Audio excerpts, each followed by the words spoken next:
All right, good morning, everybody. Welcome into the Rise and Grind Morning Show. Guess who's back? The long-lost Eric Rintamaki is back with us this morning, talking about draft trades, mock trades, rumors, news, of course. 30 seconds, here we go.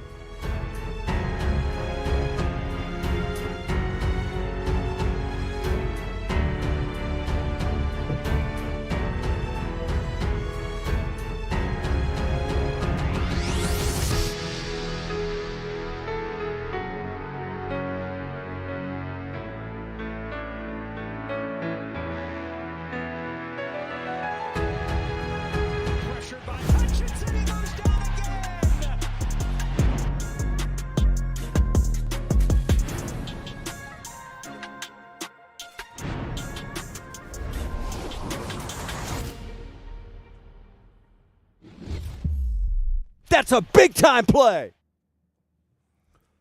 All right, what's happening, everybody? Good morning. Welcome into the Rise and Grind Morning Show. Hope you guys are all doing wonderful this morning. Been a wild week, wild weather week. Definitely wild here. Massive tornado hit just up the road. A lot of people displaced. So obviously my thoughts and well wishes, everything goes out to all the families that are still struggling. Whether you're without power or had a lot of damage, hopefully you get things fixed up soon, man. It's been quite a few years now at this time of season that we seem to go through a lot of bad weather all of a sudden here in Southwest Michigan. So this morning, we're going to talk about some draft day trades, mock trades, rumors, of course. And I've put a lot of work in the past. I've got a giant sheet tracker that tracks all the trades and makes us really intelligent when it comes to draft day trades. And so I want to share some of that with you guys this morning and see if we can't figure out, like, if the Lions are going to do something, what are they going to do? What is it going to cost? What can they likely get in return? And does it make sense in this draft? It might make a lot of sense. And we're going to talk about that here in just a few moments. First, let's get Eric in and let's get rolling this morning. Good morning, Eric. How are you today? Morning. Much better than the last few days. So I hear you. I hear you. Yeah. Did you guys get any weather up there? Yeah, we didn't get it like you guys. We didn't get any tornadoes or anything. So far this year, there's been 13 confirmed tornadoes. The average for a full year for Michigan is somewhere between 13 and 16. So we've already matched our average for the year. What is up with all these tornadoes in Michigan? I don't know, man. It's been increasing every year, and it seems like I noticed a trend maybe a decade or longer ago that kind of matches a trend that was back in 2005. So in 2005, I had a new house built in Caledonia, and it got hit in a February 5th storm, February 4th, 2nd, something like that. But we had like lightning and thunder and a massive like weather event in February. And it was like tons of rain and anyway, lost power. And then of course we had to go away for a week. We didn't have power for an entire week. Come back and my house was completely ruined, like ruined because it froze. Obviously the next couple of days, my house was hit by lightning. And I've noticed ever since then, we've had more and more and more early weather events, and it just seems like it's been getting worse and worse and worse. But if you go back and look at like the first week of February, and now you remember for next year, the first week of February, look at how many times we have like a thunderstorm now in February. It's weird. It's just like we didn't have this stuff as a kid. You know, is it climactic shift? Is it, you know, what everyone else talks about? I don't know. I have no idea. All I know is I don't like it, and it sucks. And man, I would hate to live in Kansas. Our weather is slow and sneaky up here. So the highest we've hit is like 52. But with all this snow melting, there's so many roads flooded that you can't even, because the creek or the culvert can't handle all the water. So like even our local airports, they've been shut down for almost a week now. You can't fly in, can't fly out because there's 6 inches of water on all the runways. That's crazy. Edge is not the answer. Says I think Will started yesterday's show. It just popped up on my phone and is going. I don't know what that is. Yeah, it did. Yeah. So I had to, when the notification came out that the show started, I had to click on that one because I was in the other one. What other one? There's another one. Yeah. There's another one listed. What? Well, I had all sorts of issues, so Yeah. I don't know. All right. They're finding their way over here. That's not good though. Oh yeah, I see it now. Yeah. Okay. Let me change the thumb on that. My bad. Yeah, so in OBS, it's only telling me I had one option.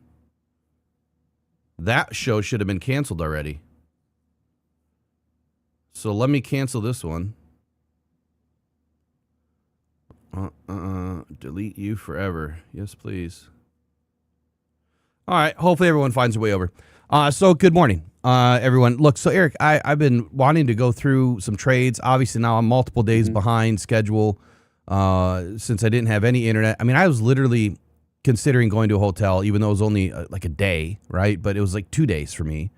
I'm sitting out in my truck, where I've got internet, I've got cold air, I've got power. And I was like, why have we not bought a damn generator? And for this many years, we've gone through all of this and, have little, batteries and other little electric generators and stuff, but they're not big enough to run a house, right? And I'm thinking, man, so everyone's telling me like, Will, why don't you have a generator? I'm like, because we're going to sell the house. Like, I'm not putting $8,000 into a house. I'm going to turn around and flip. I'm not getting that money back. So I was hoping that I wouldn't have to go through that this year. But anyway, I'm sitting on the driveway yesterday. I'm going through like, what am I going to write up? What am I going to do? And how am I going to get, through this tomorrow if we do have a show? And I'm not going to be able to do a ton of research. And so I figured it would probably be best to kind of go through some things that we haven't gone through yet that I've been kind of waiting to do for this time of the season, which is mock trades and trades that maybe make sense to the Lions. And we're talking their draft picks, and we're also talking some players. Like, are there some players on the Lions roster they could consider moving right now? There's some definite issues, happening here soon, and that is with Jahmyr Gibbs and Jack Campbell. I mean, there's a convergence on the roster, the salary cap. Like, they're in some trouble right now. I think it's worse than maybe what I even projected, how bad the Lions were going to be financially. So this could be a year that Brad does something crazy, and crazy by all measures that he doesn't do much that is really crazy. Now, I know the other day during the press conference, he said that, to the media, well, I think you guys get mad at me because I do too much at times. And I thought it was kind of funny.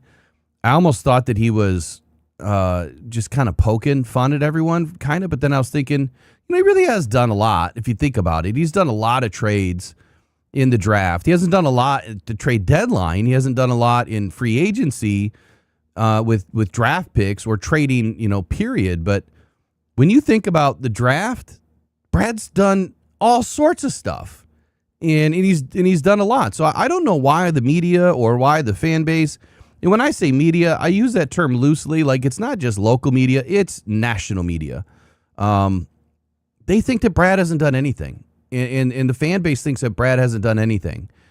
And they have. They have been one of the biggest players when it comes to draft day trades. You can go all the way back to Jameson Williams. I mean, the Lions spent a lot of draft cap to move up to make that pick. If you remember, that was two early day twos, or that was a late day one and an early day two pick to move up to number 12. And there's some other draft capital that was included in that trade. The Terry and Arnold trade. There's Isaac Tesla trade. And so the question is, if you're convicted on a player, will you say F them picks, whatever term you want to use is the question, to go up and grab somebody? And he's like, I have, and I've done it a lot, and I feel like I get criticized for it by you guys for making those moves. And he's right. He's done a lot. So when you look back last 5 seasons, can you believe it's year 6, first of all, but 5 seasons, 5 drafts, would you say Brad has done a lot of moves or not enough moves? I'd say he's done a ton of moves, and he gets criticized no matter which way he goes. Isn't that funny? Right? Yeah. It's a double-edged sword for Brad. Oh, it is. When you're the GM of the Detroit Lions, you are in a lose-lose situation. There is no appeasing the fan base. There is no appeasing the media. It's not going to happen. Look at his draft where he had 4 great players that he took in an amazing draft. He got a D- for that draft. Yeah, right. Please give us an F this year. He got, I think he got an F for the Jahmyr Gibbs pick, and now look how good that's working out. And now the fact that those 4 players all need to be paid, all 4 of them. Yeah, you can't afford all 4 of them because you've already paid 5 or 6 of your core guys. You can only have so many core guys that demand that kind of money, top of the line money. You can't do it. So eventually someone's going to have to be traded away. And I think that's kind of the basis for this talk of the show today, is that sometime it's going to get to where Brad drafts so well at the top of the draft that eventually one of these guys taken in the first or second round, we're not going to be able to afford them anymore. Because that's actually a great point. I wasn't going there just yet, but that is a really great point. And if you're not understanding what Eric is saying, is that at some point when you select in the first round, it gets expensive and you may not be able to afford the first round. That sounds crazy, but that's why trading back or trading out of the first round may make some sense, but then you lose that 5th year option, right? But you may not be able to afford to continue bringing in great players unless one drops off the back end of the roster. And I have one player in mind today that we'll get to that could potentially happen with. Let's just do a quick recap here. I've got a lot of the Lions draft day trades. So back in 2021, the Lions got the 113th pick for Derek Barnes and the 257th pick, which ended up being Jamar Jefferson. The Browns got 153rd and a 2022nd 4th round pick that they also wound up trading away, and they got Tony Fields with that 153rd pick. That didn't turn out to be a great pick. So in his very first trade, he makes, a day 3 trade to pick up Derek Barnes. And I guess even though I'm not excited about Derek Barnes, he's not an elite athlete to me. This is a 4th round pick that has now been paid as a first-rate linebacker, and he's played pretty well. I mean, he's not the best, he's not the worst, he's not even really in the middle. I'd put him in the top 32 at his position, but that's about it. Does he deserve what he got? Absolutely. And then in 2022, Lions traded for Jamison Williams. We ended up picking up the 12th and the 46th pick. And the Lions traded away the 32nd pick overall, which was Lewis Cine to the Vikings, and the 34th pick and the 66th pick. So they didn't pick up Lewis Cine or Brian Asamoah with those picks. Asamoah turned out to be a pretty decent pick, right? But they traded away a 1st, a 2nd, and a 3rd to move all the way up to number 20, or to all the way up to number 12 from 32. That is one of the wildest trades that I have seen as far as draft cap for a move that was more than 15 picks. I was putting, all this stuff together, and that is one of the most amount of picks, I guess you would say, or value of picks that I have seen go out for a move like that in quite a while. And then in 2023, the Lions ended up with Jahmyr Gibbs. Well, how did they do that? Well, they moved back. I'm forgetting one here. Hold on. I'm forgetting one. Malcolm Rodriguez. The Lions traded for the 188th pick. They also received the 237th pick, which ended up being Chase Lucas. So it's kind of a freebie, right? What did we give up? The 181st pick. So we moved back 7 picks, picked up a freebie. And yeah, everyone blames Brad for Chase Lucas not working out as a freebie.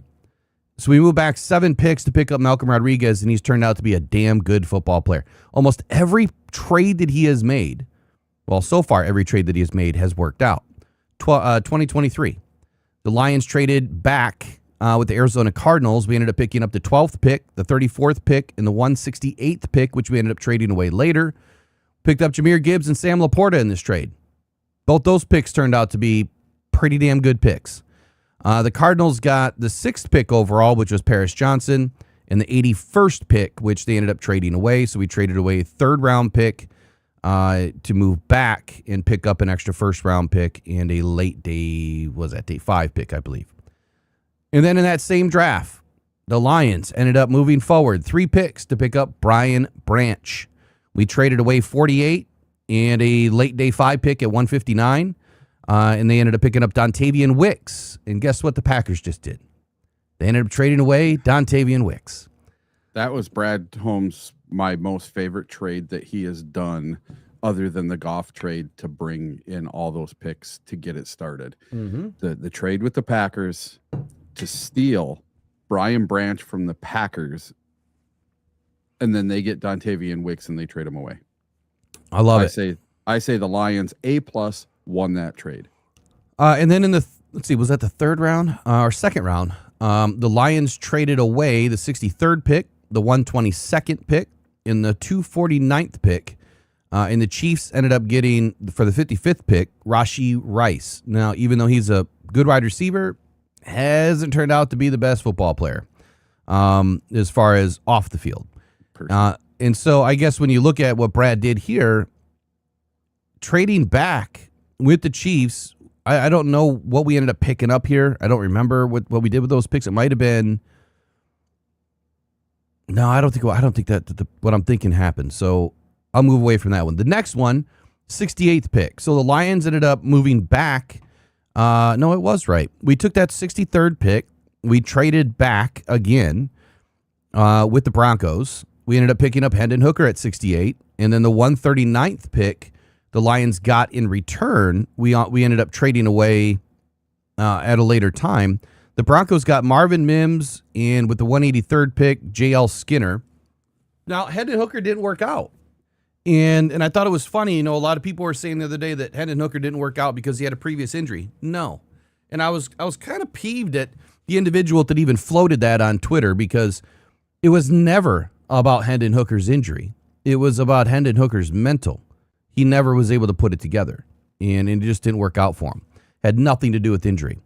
And then the Lions traded up to get Broderick Martin. This is the first trade that you could consider really didn't work out.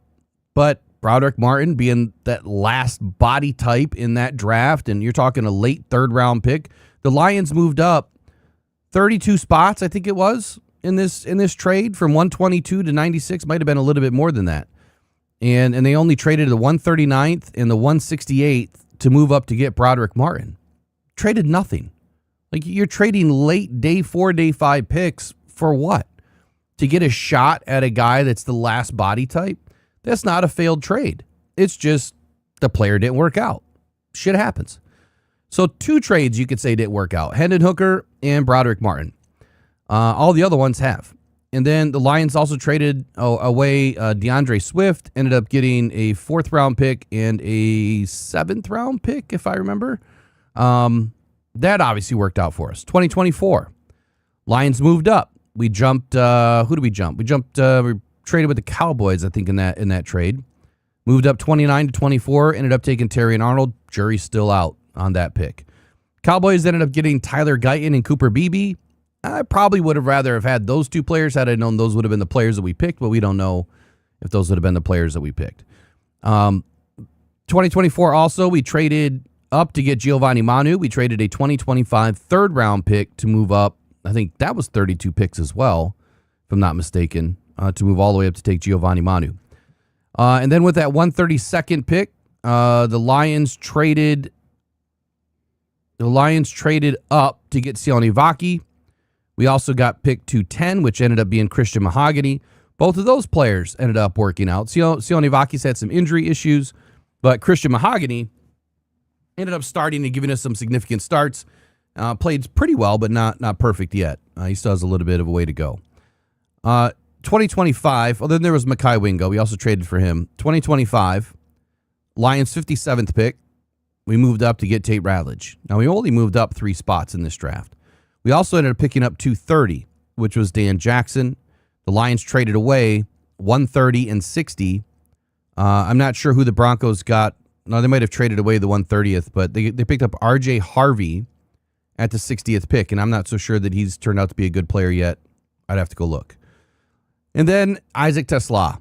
The Lions traded away two 2026 third-round picks and swapped third-round picks in last year's draft. So really, they traded away 2/3 to get Isaac Tesla. But they moved up 32 spots in this trade as well. 32 spots. So they moved up an entire round. I mean, I don't think I don't think fans understand the gravity of that kind of a move. You moved up an entire round, and all you gave up was 2 third-round picks. Like that's an incredible value for the Lions, given what he's supposed to be or should be here this season. And then Lions also traded for Miles Frazier. If you're not figuring it out, clearly the Lions traded for just about every player they love. And so when Brad said, I do this, I do it often, and I feel like I get criticized, when they are convicted about players, he's 100% correct. He has gone in and taken every player that he wants in the draft. So now that you've heard all those trades, any thoughts on what Brad has done? Yeah. So I came across something yesterday, and you talking and going through all these trades made me think about it. Brad Holmes seems to love Rascore. Okay. So just to let you know, some of his best that he's drafted with really great RAS scores. So you got Jack Campbell with a 9.98, Aiden Hutchinson with a 9.88, Isaac Tesla with a 9.97, Josh Pascal with a 9.7, Ife Melifanu with a 9.69, Christian Mahogany with a 9.64, and then honorable mention, Malcolm Rodriguez with a 9.48. So then let's look at the bottom 5, the 5 worst RAS scores that Brad Holmes has ever taken. And you're going to see some names on this list that are really bad and one that's really good, actually. So coming in at number 1 is Broderick Martin with a 2.14 on the RAS score. That's pretty horrible. And then Jamar Jefferson with a 2.22. And then number 3 is Brian Branch with a 5.27. Make that make sense. Then you have Ennis Rakestraw with a 6.17 and Corby Sorsdahl to end this thing at 6.48. So the only one in that bottom 5 RAS score that's done anything is Brian Branch. The rest of those players have all washed out so far, or not played much. Well, I guess with that, I mean, I'm not entirely worried about RAS scores. Like, I think that, that gives a little validation to some of these RAS scores that they've given out. Yeah, I think the RAS score is I mean, it's just like anything else. When you look at production and, height, weight, speed, because that's what the RAS score uses, is height, weight, speed. All the measurements to develop a RAS score. Here, let me pull it up.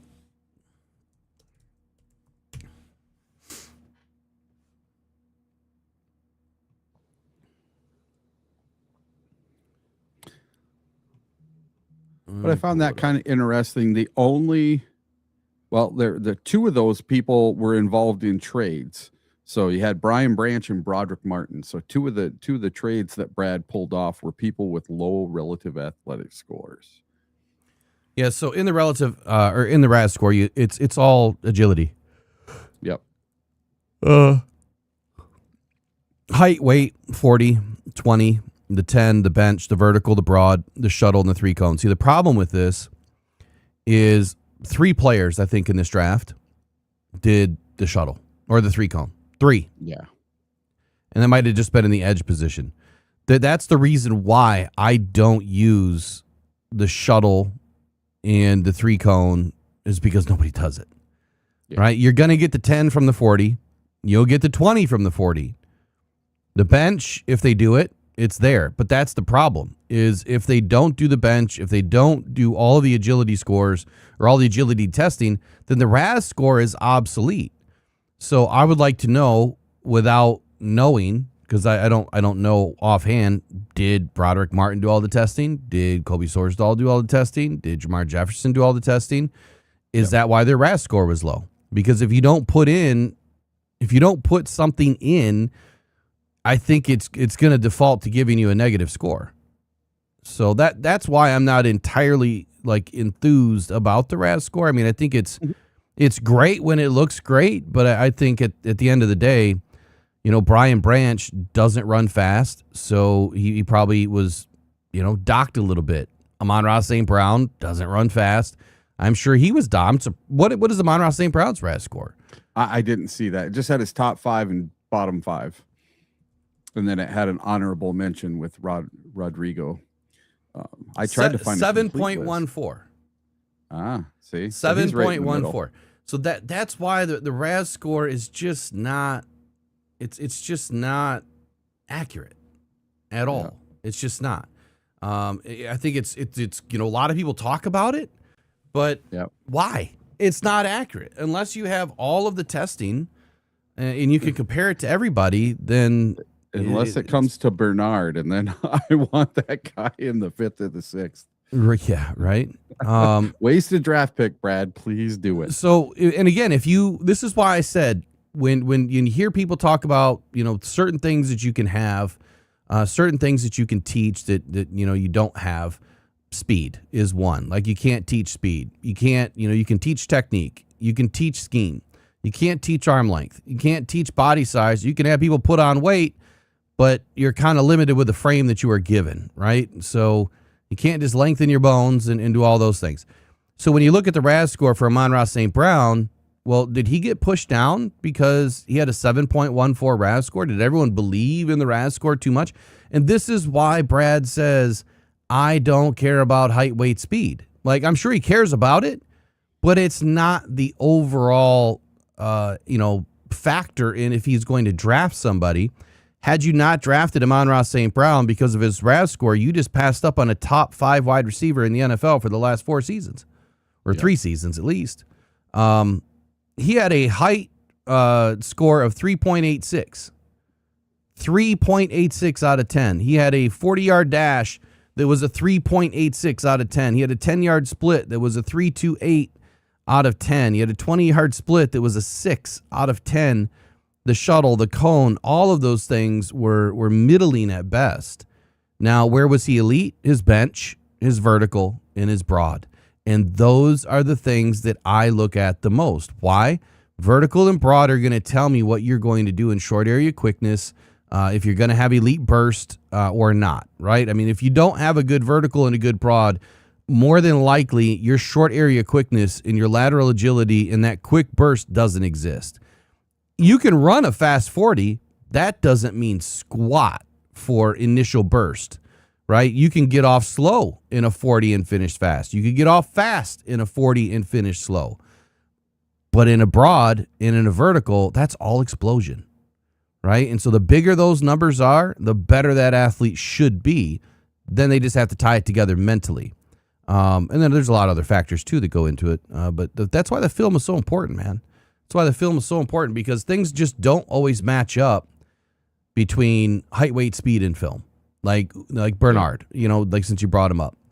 He's going to have amazing RAS score. His agility's out of control.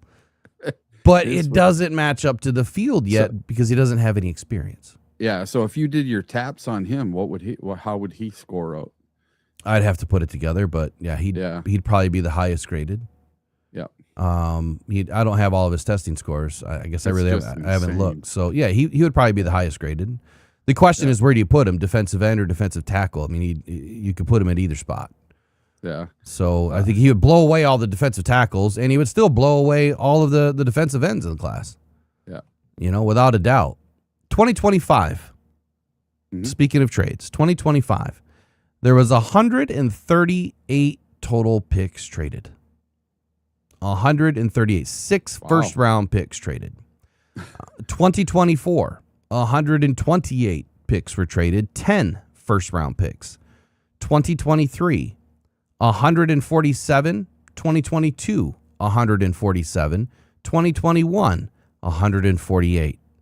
All those picks were traded, and then in 2022, 18 first-round picks were traded. Now, I want to go to those 2 drafts, right, 22 and 23. Why do you think that the most first-round picks and the most picks overall were traded out of the last 5 seasons in those 2 drafts, 2022 and 23? Because there was more first-round grades. Exact opposite. Because it's less? Exact opposite. Yep. I would say it's because of COVID, and I'm glad that Brad mentioned that the other day. That we are getting to the really? tail end of COVID. People keep, throwing shade at me in comments or whatever, saying, why do you keep talking about COVID, Will? Like, what does that have to do with football? It has a lot to do with football. It has a lot to do with, how these players missed out on technique training, right? And missed out on development time because they were not involved in their program for at least a year. They were remote. You can't play football remote, right? You can't. You can play football with a remote, but you can't play football remote. So remember when they were trying to coach remotely? Yeah, like how are you going to do that? There's only so much you're going to learn on a whiteboard, right? You've got to go do it. You have to go develop the muscle memory. So I kept bringing up, for those two drafts in particular, you had players that either came out early because they just felt like, well, screw it, and NIL wasn't big back then.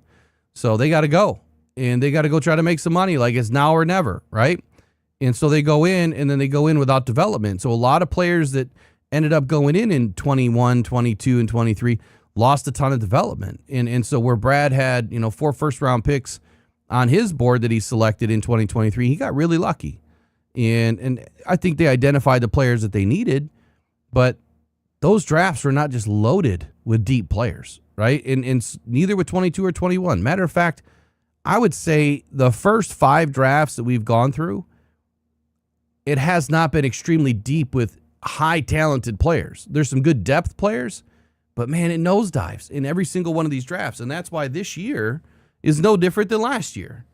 Now, at the beginning of this, Eric, I don't know if you remember me saying this or not, but it was probably December, late December, maybe early January, where I said, man, this draft, I warned everyone. I said, this draft right now, everyone is telling you that it's extremely deep in the edge position, and the Lions fans are all excited. There's all these edge. We're going to get an edge. And I said, just hit the pause button, because what I'm seeing is a massive problem with arm length here, and there is. And so now, over the last 2 weeks, what we've been hearing, and more so this last week, what we're hearing from all of the NFL analysts that work for the big 3 and 4 letter agencies are saying, yeah, it's not as deep as we thought. It's not as good as we thought. There's some guys, that are going to be good depth players into round 2, but after that, kind of in trouble. Even though there's a ton of edge players, they're not that good. And so a lot of Lions fans feel like, oh, we're just going to get an edge later in the draft, we'll be fine. Maybe not. Maybe not. I think after round 2, you're throwing darts at this point. You're throwing darts anyway, but man, you really are throwing darts blindfolded after round 2 if you're looking for an edge that can significantly help your team in year 1. That's just not going to happen. So I'm glad that I saw this draft for what it was. I had Caden Proctor ranked between 11 and 17 on my board in December 30th. And I said that the edge class was going to be light. From day one starters and players that were going to help, and that has all come full circle. So I'm glad that the work is vetting itself, and I feel like now we can kind of look at this with eyes wide open, because it's still clear as mud as to what the hell the Lions are doing on next week. So any idea what the Lions are doing, Eric? What do you think? Yes, I do. So I happen to have right here, I brought these out today. All right. Okay, can you see how there's a whole bunch of these here? Mm-hmm. All right. These are all of my notes from the combine. Okay. There's 1 page, 2 page, 3 page. I mean, look at all these notes. And the thing about these is, like each one I wrote next to them, good vibes, great breakdown of Lions plays, great fit, special teams player, dream come true. And I forgot I put this on this player's name, next to this player's name. So for the Lions, listen, they've got list after list after list like this. They've got a big board with all these things, these superlatives next to everyone's names, and they have a general idea of what they're going to do. Mm-hmm. Us as media, we have to try to figure out what they're thinking. And I'm going to go with my gut on some of these guys. So when we do get down to brass tacks and having to actually figure out who we're going to take, I can't wait until the draft is completely done. It's all over. We figure out exactly who the Lions got, and I can go back and look at these notes and see if any of these players we talked to and that we watched that impressed us actually end up going to the Lions. And it'll be nice if some of them do, because then we'll already have a little bit of a breakdown on each of these players that the Lions draft. And it'll come as validation that we put in the work and ended up figuring out who some of these guys were, maybe just as the Lions did.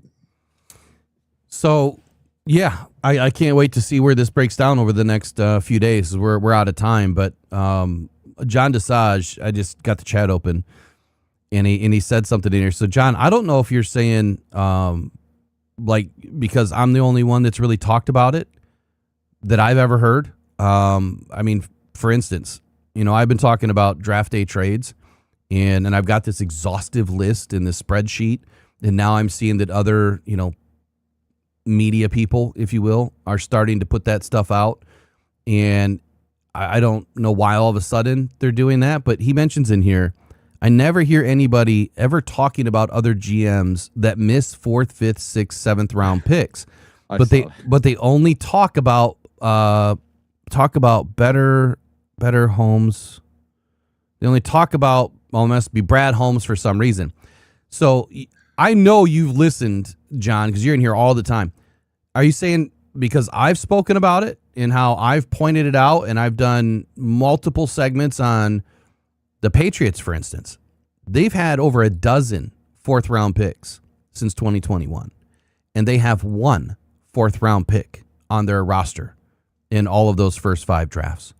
And I think Brad has missed on one 4th round pick. So when you look at the hit rate, the success rate of what Brad Holmes has done, it's not even close. It is so far from being realistic, honestly, of what Brad has actually done. It's impressive. The other thing that I don't hear anybody talk about, which I've been talking about for a long time, how many All-Pros and Pro Bowlers has Brad drafted? And what just came out this week, and everyone's talking about it for some reason, Brad's drafted 4 All-Pros. Yeah, we've been talking about that for a long time. That's not new here. So if you're new here, you're going to get the information a lot sooner than, I guess, what the mainstream media is trying to give it to you, because we discuss these things. I do a lot of research for a reason, and it's to bring to light those things that no one else is talking about while they're burying Brad 6 feet under. I'm trying to make light of the situation that the dude's actually really good. And if y'all want to chase him out of Detroit, I'm telling you right now, the grass is not greener on the other side. Brad Holmes has done an excellent job in Detroit. What do you think, Eric? Well, first of all, I want to say thank you to Raw B. He gave out 5 Rocked On Detroit Lions gift memberships today. 1 to Detroit versus everybody. Derek Matthews, Golden FFC, Mob on the Beast, and Catfish Tyler. So welcome to the Lions faithful, my friends. Hopefully we'll get us up a little. Yeah, thank you, Robbie. And those are some new names. I haven't heard those names before. So welcome in this morning. All right, let's dive right into it. I got to fix something real quick. We'll take a minor break. Give it 15, 20 seconds. Be right back. If I can figure out where I put it. There it is.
All right. I think I got it fixed. Just let me know if my voice is clipping because my noise gate was pretty low. Turned it up just a little bit so you don't hear every little thing that I'm doing back here. I'm going to go to the top. Eric, top 30 visits. Now, some of these may or may not be fully accurate. And I say that because I haven't taken the time this year. Like, I don't have the time to go verify all of these. So I've always depended upon local media to get these right. And it seems like there's multiple sites that are way different. So let's walk through.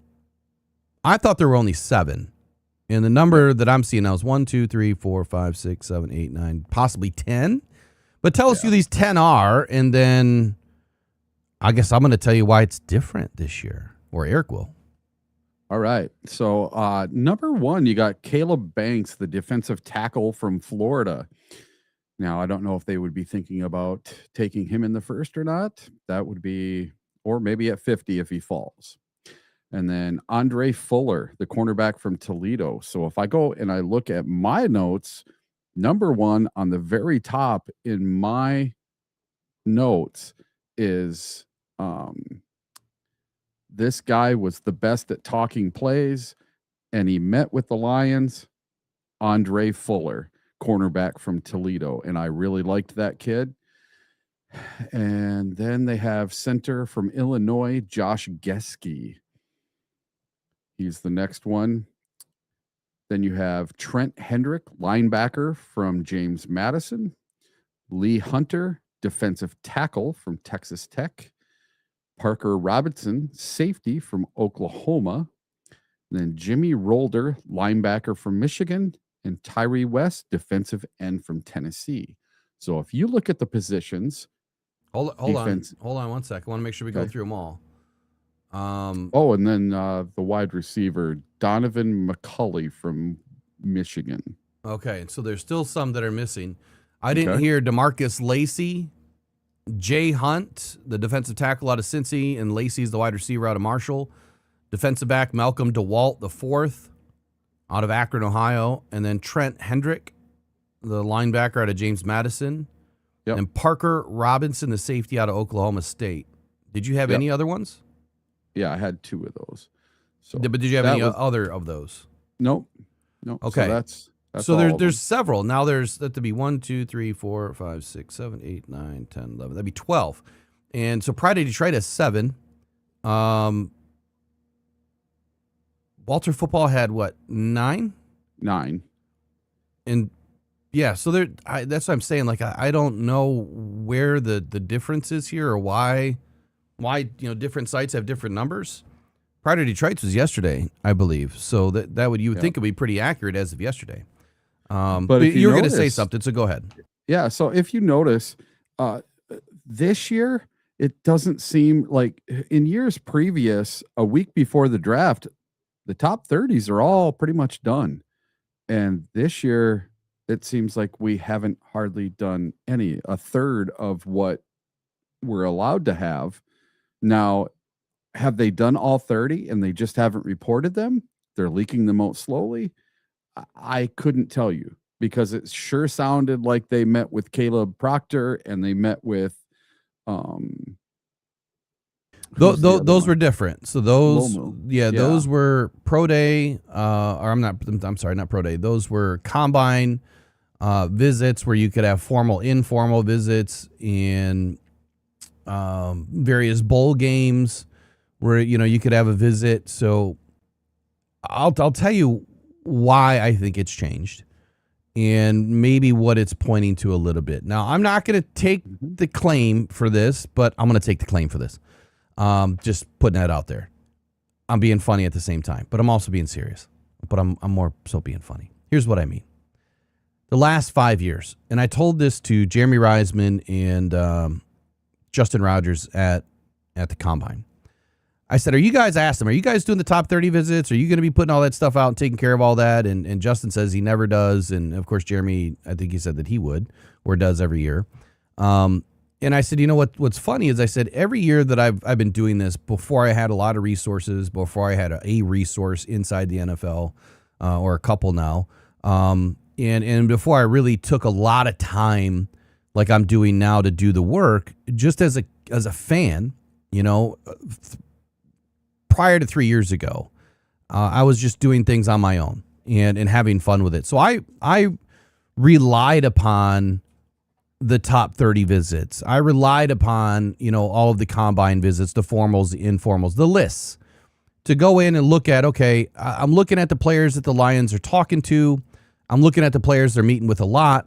And then I learned something.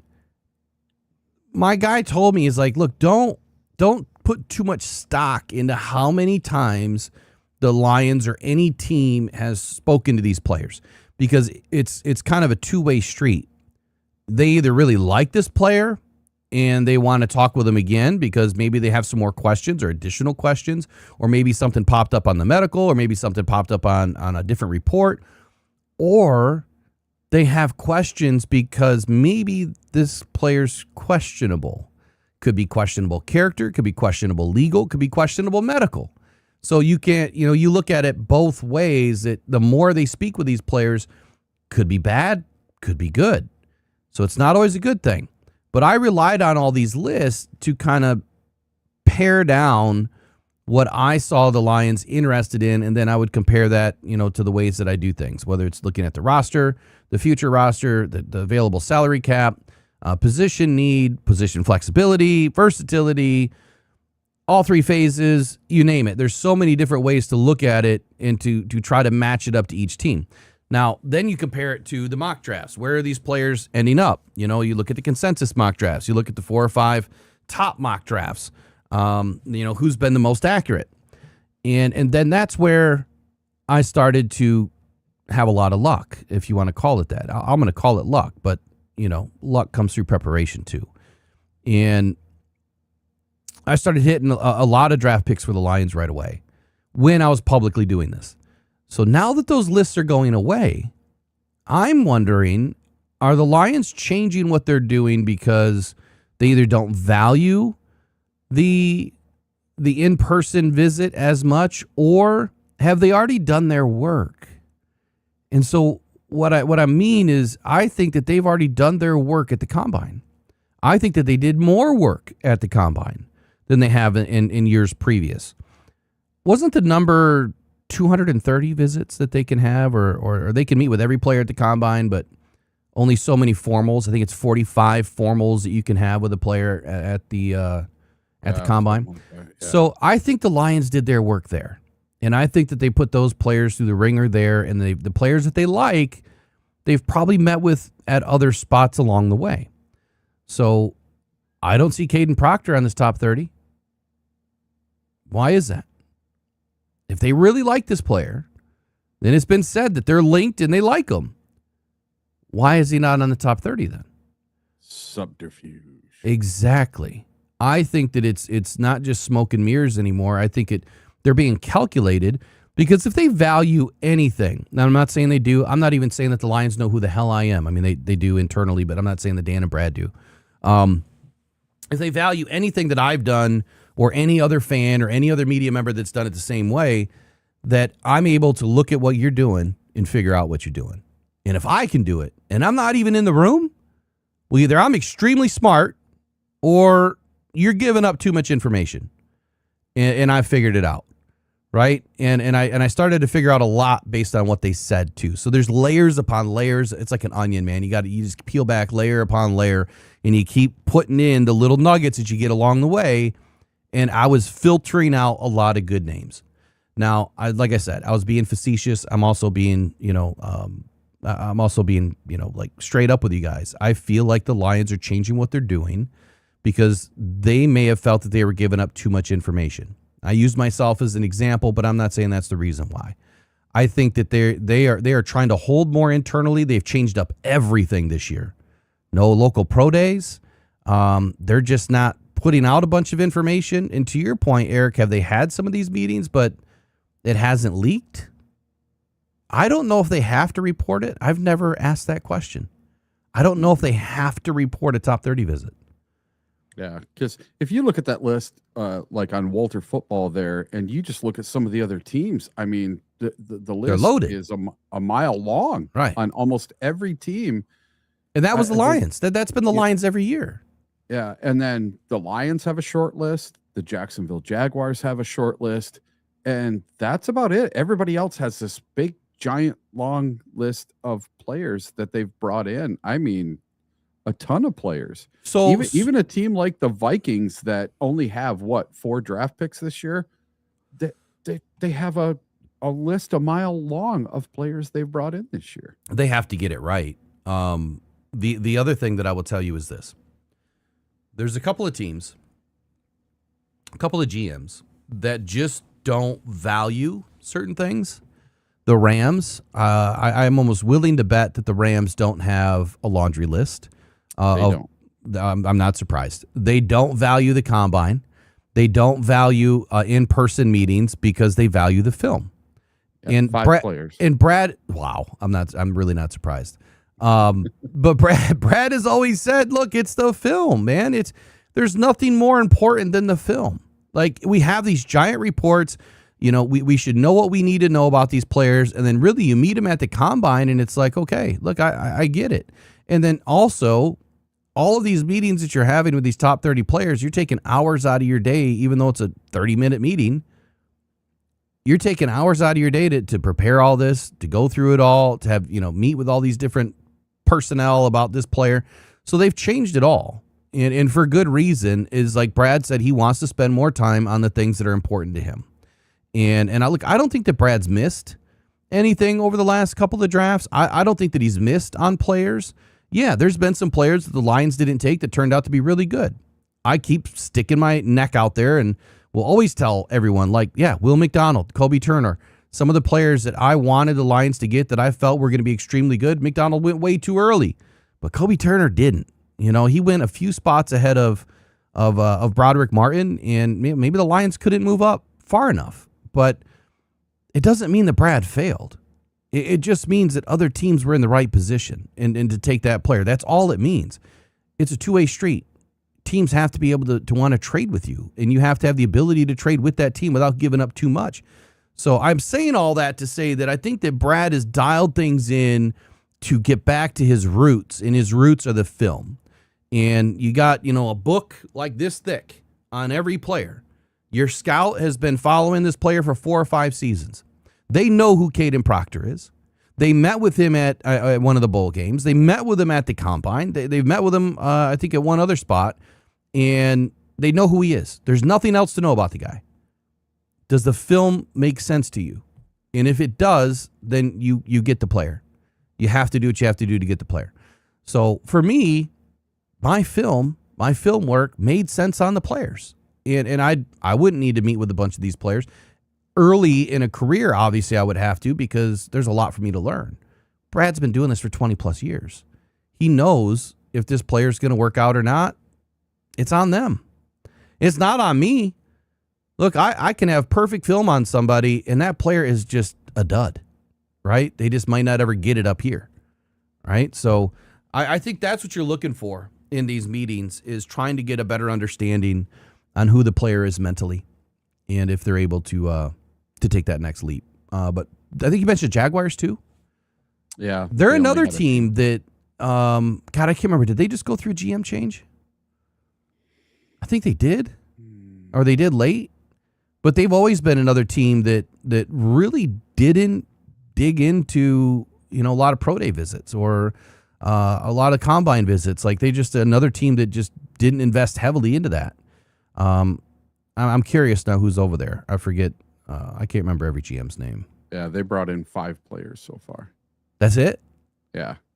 I'm not surprised, man. Every team has 20 to 30 so far. Like, every team. It's this big, long laundry list. And then you got those 3 or 4 teams that just brought in hardly anyone.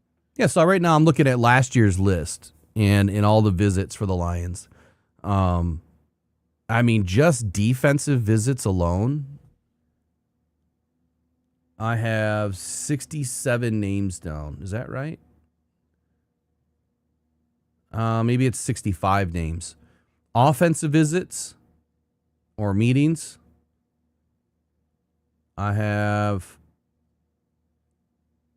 like 45 names. So between, last year's early process and late process, they met with over about 100 players. And in top 30 visits, I'd have to go find my other sheet. But yeah, the Lions were loaded last year and loaded the years before that. And I think a lot of that has to do with maybe you have more questions on those players than you did before, because I'll say the C word again, that probably created a lot of questions for these GMs. But anyway, let's get into the rest of the day. So we've gone through top 30. We'll circle back on Bucky and Dane. Right now, since we're right at the 9 o'clock hour, I would like to move into really what the day is about, and that is mock trades. And where do we see the Lions potentially? Where do we see the Lions potentially making some trades in this draft, and does it make sense?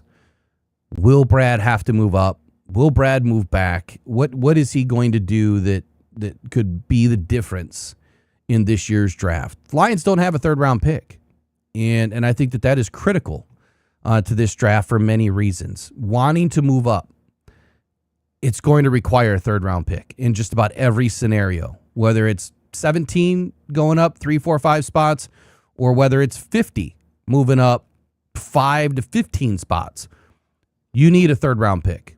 And if you don't have a third-round pick, either you need to manufacture one or you need to trade a bigger pick. And that is where we come into a problem.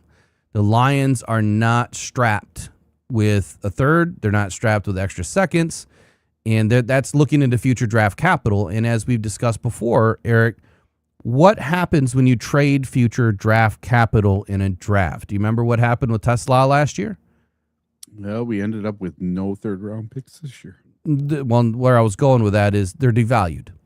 Yeah. So trading future draft capital, they're devalued. And so when you look at a second-round pick maybe that you need to trade because you want to move up, teams are going to look at you and say, where are the Lions going to be this year?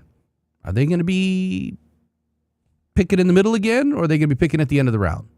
Or are they going to be picking at the top of the round? Maybe they don't trust the Lions this year, and they say, okay, we'll take your third-round pick because we think you're going to be picking at 17 again. But if it's anything higher than that, we need your second-round pick, to be able to make a move. And so the value is deflated a little bit, if you will, about 30 to 50%, depending on the draft, depending on the team, and where you think that team is going to be picking. So I guess where I would like to start is let's look at moving just 2 to 4 spots. So the cost to move up, just 2 to 4 spots, and I'm talking second round right now, just in the second round. So if the Lions wanted to move, make sure these are in order. Hold on, I'm out of order. 5 to 9 spots, excuse me. Moving up 5 to 9 spots from pick 50 in the second round up to the mid 40s. Now, I looked at previous trades, which I've had this exhaustive list for a long time now. I went in and I verified some other trades, and this is what I come up with. If we look at one of the most recent trades last year, in 2024, the Panthers sent round 2, pick 52, round 5, pick 142, and round 5, pick 155 to the Chargers. And in return, let me move my sheets here.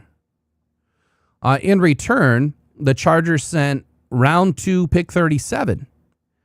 So, and round 4, 110. So the Patriots moved up 3 spots from 37 to 34. Why? Why did the Chargers move up? Why did they only move up just a few spots? Well, here's what they ended up doing. By trading 37 for 34, and then also picking up a 4th-round pick, giving up a 5th-round pick by the Patriots, they moved up 27 spots late in the draft. They moved up from round 5, 137 to round 4, 110. 37 spots. That's an entire round of players. And then they also, they also moved back 3 spots. The Patriots did, and the Chargers ended up getting the receiver, Ladd McConkey. So it was a good trade. So I do a couple of different versions of trade value. There are the Rich Hill trade value chart, which is known by many of the GMs in the league as to being one of the most accurate. There is a new updated version, which I got my hands on. Very similar. And when you look at the numbers, it's like, man, that just doesn't seem right. The goal of a trade, in case you don't know this, the goal of a trade is you depending on where you're trading, like 34 to 37, your numbers need to be almost identical, right? So if, let's say, round 37 is on Rich Hill's formula, it's worth 162 points. 34 in round 2 is worth 175. Well, the late 5th round pick is only worth 16 points. So overall, the Patriots sent 191 points. The Chargers sent 192 points. Trade is even. So when you're looking at midday or mid-round picks and you're only moving a couple of spots, it's an even trade. When you're widening that gap, what you're going to notice is that you're almost doubling up the trade value, especially in the first round early. Top 15, top 10 picks in the first round, you're almost trying to double that value, right? To be able to move off of that pick. They're worth a ton more.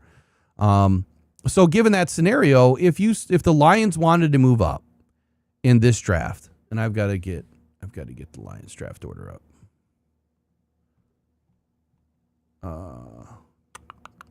Where did I put it?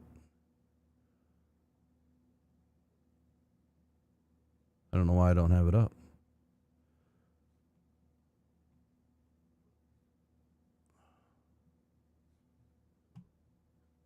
You would think I would know this by now. Mm-hmm. I just don't remember all the late day. I know we have 50 or 1750, 118, 128. But after that, I forget. Okay. So for the Lions to move up, let's just say, we're talking about pick 50 right now. Let's say if they want to move up from pick 50 and they want to move up just a few spots. Now, why would they do that? Get to 45 or something. Yeah, 45, 46, 47. Why would they do that? Well, if you really think that there's going to be, if Malachi Lawrence is your cup of tea, or Zion Young, or whoever you think is going to be available in the mid 40s, if you're thinking about an edge player or a linebacker for that matter, then yeah, it could make a lot of sense to move up just a few picks to secure that player. Brad does that all the time, as we reviewed this morning. What would it cost? Well, based on this trade, to go from 50 to, let's say, 47, 46, somewhere in that range, they're going to end up having to give up probably a fourth, a late fourth, which would be 128, or that early fifth or earlier fifth, 157. Those would be the two picks that it would definitely cost no less than to move up. So it's either round 4, 128, or round 5, 157. Depends who you're trading with. No, I didn't take that into account yet. Depends on who you're trading with. I didn't go that far with this yet. I'll save that for a video. What would you do when you're looking at the board right now? So I don't know if you have the board open, but if you're looking at guys according to, let's just say, PFF's consensus board, if you're looking at mid 40s, you have Ty Simpson, D'Angelo Pons, Chris Bell, the wide receiver, Jacob Rodriguez, the linebacker, Chris Johnson, the cornerback that I do like, R. Mason Thomas, another edge at 47, Chase Basantis, the guard. So Gabe Yakis at 51. Maybe the Lions don't feel comfortable at 50. If they really like Yakis, maybe they want to move up 3 or 4 spots. And then Malachi Lawrence. I mean, all of those players are supposedly going to be in that arena of the mid 40s. I don't necessarily believe so. But that's probably why you're looking at making a trade, is to make sure that you can secure the player that you really want to bring in this year, like they did with Isaac Tesla. Do you have any moves that you wanted to present this morning? Well, let's talk about that one I mentioned this morning. So I had happened to be reading something, I can't remember where it was the other day, that the Lions were thinking about moving from 17 up to, I think it's 13 or 14. Yeah. Hold on. Hold On. I'm sorry. That's first round, right? Yeah, that's first round. Yeah, let me get through the rest of the second round. Second round, okay. Yeah, let me get through the rest of the second round. So you don't have any second rounds, just the first round? No, I think that if the Lions get to somewhere near 50, let's say we're at pick 40 right now, and one of the guys they see slip that they possibly had a first round grade on, whether that's a corner, a safety, an edge, whatever it is. Let's say we take our tackle at 17. Mm-hmm. We take Caden Proctor or Lomu, whoever it happens to be, up at 17. Somebody slips through, we get our perfect player at 17, and then we're wide open to take whatever we want when we get to 50, but we get to 40, 45, and some of the guys that we had a first round grade on are still there. I for sure could see Brad moving up 4 or 5 spots, even 10 spots if the right guy slips that far for some reason. So you bring up a very, very valid point within that. I don't know if you meant to, but moving up even 10 spots. So you have to look at it from the standpoint that if Brad wants to trade, and nobody wants to trade with him between 41 and 49, and his only chance is to move up to pick 40, I'm going to tell you how expensive that's going to be here in just a moment. But let's say that they get an opportunity between 41 and 45. Okay, so moving up like 5 to 9 spots. In the 2024 example, I went back to 24 because I felt like that draft, one, it gave us some opportunities to talk about, number one. Number two, I think that these are some very accurate trades for this year. Moving up 5 to 9 spots from 50 up to the mid 40s. The example is the Panthers traded up from 46, or traded up to 46 with the Colts. The Panthers sent 52, so exactly where the Lions are, right? They had to add 2 fifth-round picks, 142 and 155. Now, the Fitzgerald Spielberger model, which is the other model I use, very wacky when it comes to numbers. This is where you kind of get that doubling method. Whereas the Hill method is almost dead nuts, accurate as far as dollar for dollar, if you will. This one is way off. But it works if you understand the doubling method. So giving up that amount, they rank the 52nd overall pick at 998 points. The 142nd is 489 points. The 155 is at 444 points. Total 1931. The Colts only sent 1 pick in return, and that was pick 46. So the Panthers moved up, what is that? 6 spots? 7 spots, right? 6 7. spots. What's 46, 47, 48, 49, 50, 51, 52, 7 spots. Okay. So they move up 7 spots. And 46 is only ranked at 1,060 points. So, I mean, it's a difference of, 870 points, roughly, 869. So it's a lot of point difference. When you look at that, like, there's no way. There's no way that a team would do that. Why would they go that upside down? In the Rich Hill model, it's a lot closer. I don't have the model open, so I can't do the numbers on the Rich Hill model, but I probably should have. Actually, that probably would have been smart. So why? The Panthers, why? Why did they do it? Well, the Panthers gave up 2 fifth-round picks to get their guy. Who cares about fifth-round picks? Look at the history of 4th, 5th, 6th, 7th round picks. You guys know what I always tell you, right? 3rd-round picks, 15.8% of them will ever have an opportunity to crack a starting roster. 15.8 will ever start an NFL game. Imagine where that is in the 5th round. So if the numbers are that much skewed or more skewed in the 5th round, why would you care about a 5th round pick? Well, I think the only reason why you care about a 5th round pick is for what reason? Eric, why do you think the Lions would care about 5th round picks, or any team, not the Lions, any team? Why would they care about 5th round picks? Trying to fill out the back end of the roster. And they would do that because they're probably in a rebuild, right? Mm-hmm. Right. Are the Lions in a rebuild? No, and I have a question for you.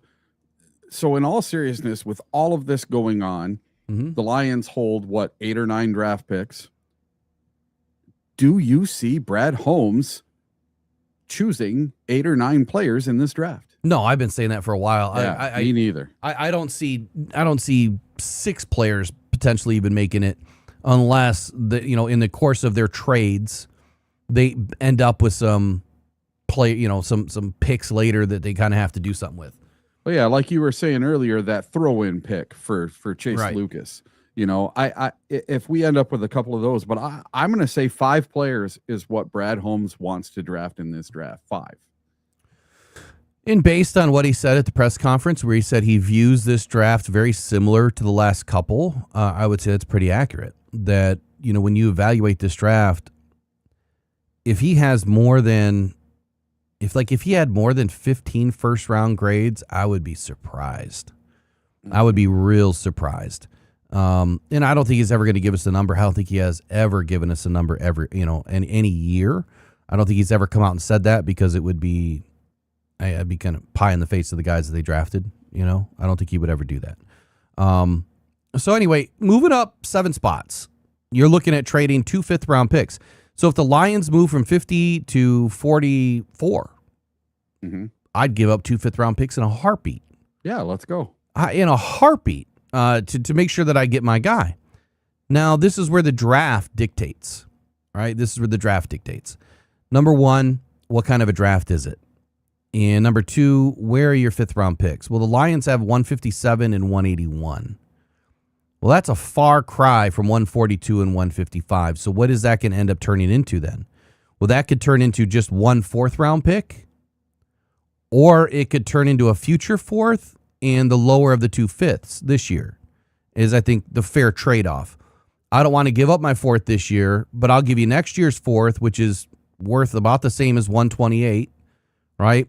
And I'll give you my early 5th round pick at 157 to get my guy. Or Brad may say, you know what, I might have to give up a 4th, but then I'm not giving you my 5th. I'll either give you my late 5th or I'll give you my 6th, a 4th and a 6th. And that's how that's going to work out. So those 2 5th round picks, being a little bit lower on the scale or earlier in the draft is the reason why that it made more sense, I think, for the Colts, which I don't know that I would have done that trade. I don't know that I would have taken 2 5ths to move back 7 spots. That wouldn't do it for me, but it's been done, and it's kind of been the history, right? When I get into 1st round picks, I think you're going to be like, what, that's it? Yeah, that's it. Let's move 10 to 15 spots. This is the game changer move, right? This is where you're really going up to get somebody in the top 40. My example here is 2024 Eagles. They traded up from 53 to 40 with the Commanders. Eagles sent number 50 and number 53, 2 second-round picks, mid-value second-round picks, and 161 to move up to pick 40. Now, what the Eagles got in return was smart. And what I see Brad doing is more along the lines of this. The Commanders sent pick 40, but they also sent a 3rd-round pick, number 78. Now, I didn't go and look and see if the Eagles even had a 3rd-round pick in that draft. They probably did. But to give up 2 second-round picks, you get a 3rd in return, and you go and get your guy, Cooper DeJean. I mean, that was a very smart move. Very, very smart move by the Eagles. So the why for the Eagles is they paid a ransom to move up 10 spots or 13 spots. They paid the ransom with 2 second-round picks, but they got back a 3rd. And not just any 3rd. Not 90, 78. A mid-round 3rd. That's a damn good pick. So they move up to 40, they get their guy, and then they're going to be picking, 30 picks later, 38 picks later, whatever it is. So from the Rich Hill model, the comparative analysis was 231 points for the Eagles, Commanders 220. So it was an even trade. Very, very even trade. How could the Lions do this when we don't have 2 second-round picks? That's the problem, is we don't have 2 seconds, and we don't have a third. So if Brad is going to move up to get into the top 40, and in this case, 37, 36, 38, somewhere in that range, you're looking at a future second-round pick 50, and possibly even this year's 4th at 187, right? 187, 181. No, I'm sorry, 128. So if the Lions were to give up 128, I'll do the numbers here in just a second, and 50, and future second. Let's just say that future second is where do you think the Lions are going to be? I'm not putting it on them, so you got to put it on them. Where are we picking? What's the question again? I was doing your buy me a coffee for the Amon-Ra jersey. See if I can win me a jersey. There you go. The question is, what future second round pick will the Lions be holding next year? So in this example, for the Lions to move up into the top 40, they would have to give up 2 second-round picks and a 5th to match the Eagles, or it's a second this year, a second next year, and then this year's 4th, 128, which I think will be pretty comparable. We'll do the numbers in a minute. So where are the Lions picking next year in the second round? I don't want to put it on them. I want to make you do it. I like the second option better. No, there's only one option. I wouldn't mind them moving up. I'm fine with that. The question, Eric, is what second round pick? Where are the Lions going to be picking next year in the second round? Next year? They're not. Why? Because they're going to trade it away. You're not getting it. All right. So what I was trying to get you to say is, are we picking at 32 this year, 64 next year? Are we picking at 31, 62? Gotcha. You know what I'm saying? Yeah, I want us picking at 32. Are you drinking coffee this morning? I would no. I want our pick to be as high as or low as possible. I want to be I got you. Super Bowl champs. So here we go. Nothing else is acceptable. In the second round, we'll just say that the Lions are picking at 64. I'm just going to say it. 64. Yep. Lions are picking at 64. So we'd be giving up 64, 50, and 128 if it worked out that way. Let me pull up the old Rich Hill numbers here.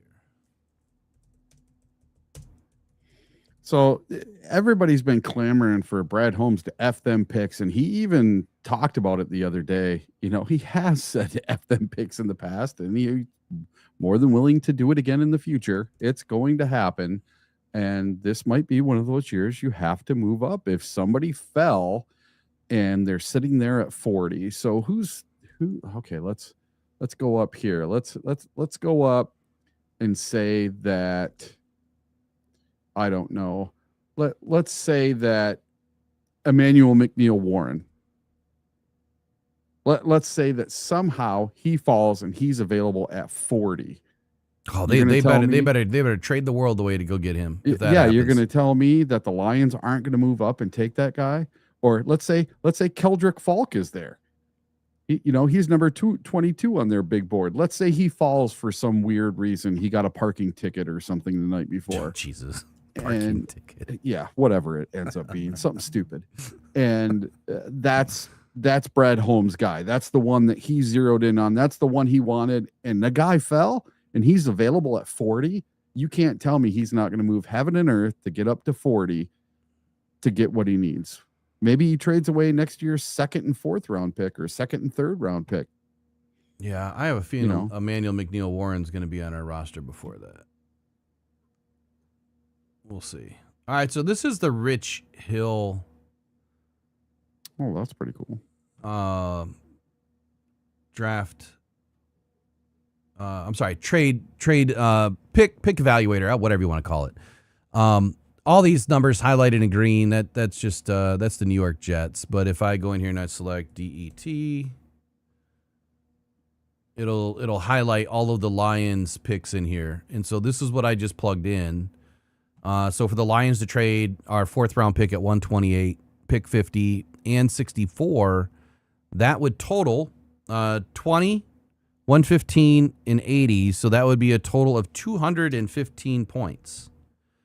And pick 37, so this is me just doing it on the fly, is 162. So I think that would be an acceptable trade. If we want to get closer to be a little bit more even, then I would say that the Lions could potentially give up 157 or maybe even 205. But when you look at these numbers, 205 is worth 4 points. 213 is worth 4 points. Overall, the number one pick in the draft is worth 1,000. And between 1 and 2, it's almost a 300-point drop in this model, and then a 200-point drop to go from 2 to 3. So you can see where picks 3, 4, 5, 6, 7, and 8 are all fairly close in value, or really 4, 5, 6, 7 are all fairly close in value. And then your third set, really 8, 9, 10, 11, they're all fairly close in value. And then it just continues to drop after that. And then it kind of evens out from pick to pick to pick. So for the Lions to do something like that, to move up into the top 40, if you had to give up 128.50 in your future second round pick, which we'll just call it 64, this is where it makes sense to me, because if 64 is devalued by 30%, then 80 now turns into 56, I believe. And it could be anywhere from 30 to 50%. It just depends, right? So if 80 be 56 and then 20 and then 115, that puts you at 191. So you'd be about 30 points higher than what the actual number is that you're looking to trade. But look at it the other way. Remember, the trade was the Eagles got a third round pick back. Okay, so if the Lions move up to 37 this year, which would be the Giants, 162, yeah. Right? And so then where are the Giants picking in the third? Let's find them. Do they even have a third? Here, let me go NYG. They do not. They don't have a third. So then we would be looking at getting back a fourth, potentially. That's 105. And that would be 105. So that would make sense too. Like if the Lions traded up with the Giants and they got 105 and 37 back, then essentially they'd kind of be pulling what the Eagles did a little bit here, or I'm sorry, the previous trade with the Patriots and the Chargers. You'd take your fourth round pick, 1 to 4th. Yep, you're giving up your second, but now you're getting your guy and you're picking a little bit earlier. Make sense? Yep. So when GMs look at this, all right, they look at this from multiple facets, and I can't tell you every single one because I'm not a GM. But based on conversations that I've had, it's how can I maximize my trade value? Of course, we know that, number one. Number two, how can I get the guy that I want to get, right? That's the most important thing, without selling the house, without giving everything up. And then how can I navigate a trade where I can move up a little bit if I am giving up, so much. But giving up a future second round pick, so this could go in any direction. Like what if that pick was what if the Lions, finished 8th in the league next year? And now they're picking at 56 or 55 or 57 as opposed to 64. Well, then that pick just got worth, probably another 20, 30 points. And that makes all the difference in the world when you're trading a future pick. It's the team that is accepting the trade that's taking all the risk. So they have to be willing to do it. But so far, Eric, through all these examples, do you really see an option where the Lions couldn't do something? And I guess the reason why I asked that, we don't have a third round pick. And that has been the negotiating factor in a lot of these trades, especially when we get into this next trade, and then we'll jump into the first round. So what do you think? Do you think that we're kind of screwed not having a third round pick, or do you think next year's second's on the table? Well, I don't, because this year we have 2 fourth round picks. All right. So you got 25, you got 45 points right there in those two. And then we have 2 fifth round picks. There's another 17 points. And then we have 2 sixth round picks. There's 8 points. And then you have a 7th round pick, another 4 points. And that's quite a high 7th round pick we have also, by the way. That's one, two, three, four, fifth. The number 6 pick in the 7th round draft. So anyone wanting to clean up at the end on day 3, I have no problem trading away any of our 1, 2, 3, 4, 5, our bottom 5 picks. Trade them all away. Trade the bottom 5 plus our 2nd to move up, plus our 4th to move up, whatever you need to do. I don't think we need 9 or 10 players in this draft. And we only have 485 total points according to this list in the draft. And I mean, Tennessee at number 4, their number 4 pick is worth 491 points. So their one player is essentially worth more than all the players we could draft in this draft, according to this chart. The issue is, like you're saying, let's trade away all of our day 3 picks, right? All your 5th, 6th, 7th round picks. And I get that. I've kind of said the same thing, but this is why I do this. This is why I go through all the trades, because for you to move up into the 1st or the 2nd, those picks are not even part of the equation.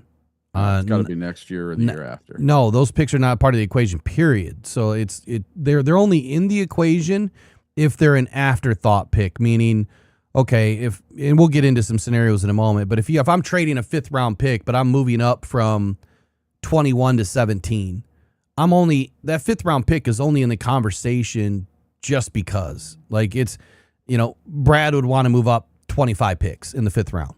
Right? That would be the reason. The value is nil. Look at the value. When you look at, round 5, you're talking picks that are valued between 15 and 7 points. Like that's not doing a whole lot for you trade value wise. But if you can move from 181 to 141, well, now we're talking a different story here, because you got all these compensatory picks that are screwing everything up. When you look at round 1 and round 2, it's pretty even, right? 32 picks, 64 picks. When you get to round 3, you have 4 compensatory picks. When you get to round 4, you have 1, 2, 3, 4, 5, 6, 7, 8 compensatory picks. So now your end of the round pick, call it 132. Well, that pick should have been worth more, but now there's 12 compensatory picks around that. Yeah. So in the beginning of the fifth round, pick 141. Well, that used to be what? That used to be like what, 133? So now you're picking at 141. You've lost 8 picks because of compensatory picks. So those 8 points, or those 8 picks of value, 133 was worth 18, and now 141 is worth 15. So you lost a minor amount of value, but 8 picks is a lot, especially in the 5th round. So I would say that when you look at trading late day 3 picks, those are going to be more of your 3rd round picks that you're trying to trade. You're trying to move up. You're trying to move up just a couple of picks in the 3rd round. You're trying to move up, a couple of picks in the 4th round. I think that's where I see the majority of those picks being traded at a higher volume. You know what I'm saying? If you looked at this and kept this all in 32, picks per round, there's 33 extra picks. So there's basically 8 whole rounds. And so we're basically 8 rounds. Yep. Even though they're calling these 7th round picks, the whole second half of the 7th round is the 8th round. It's crazy. So that's why I think a lot of these models, you really got to go look at them.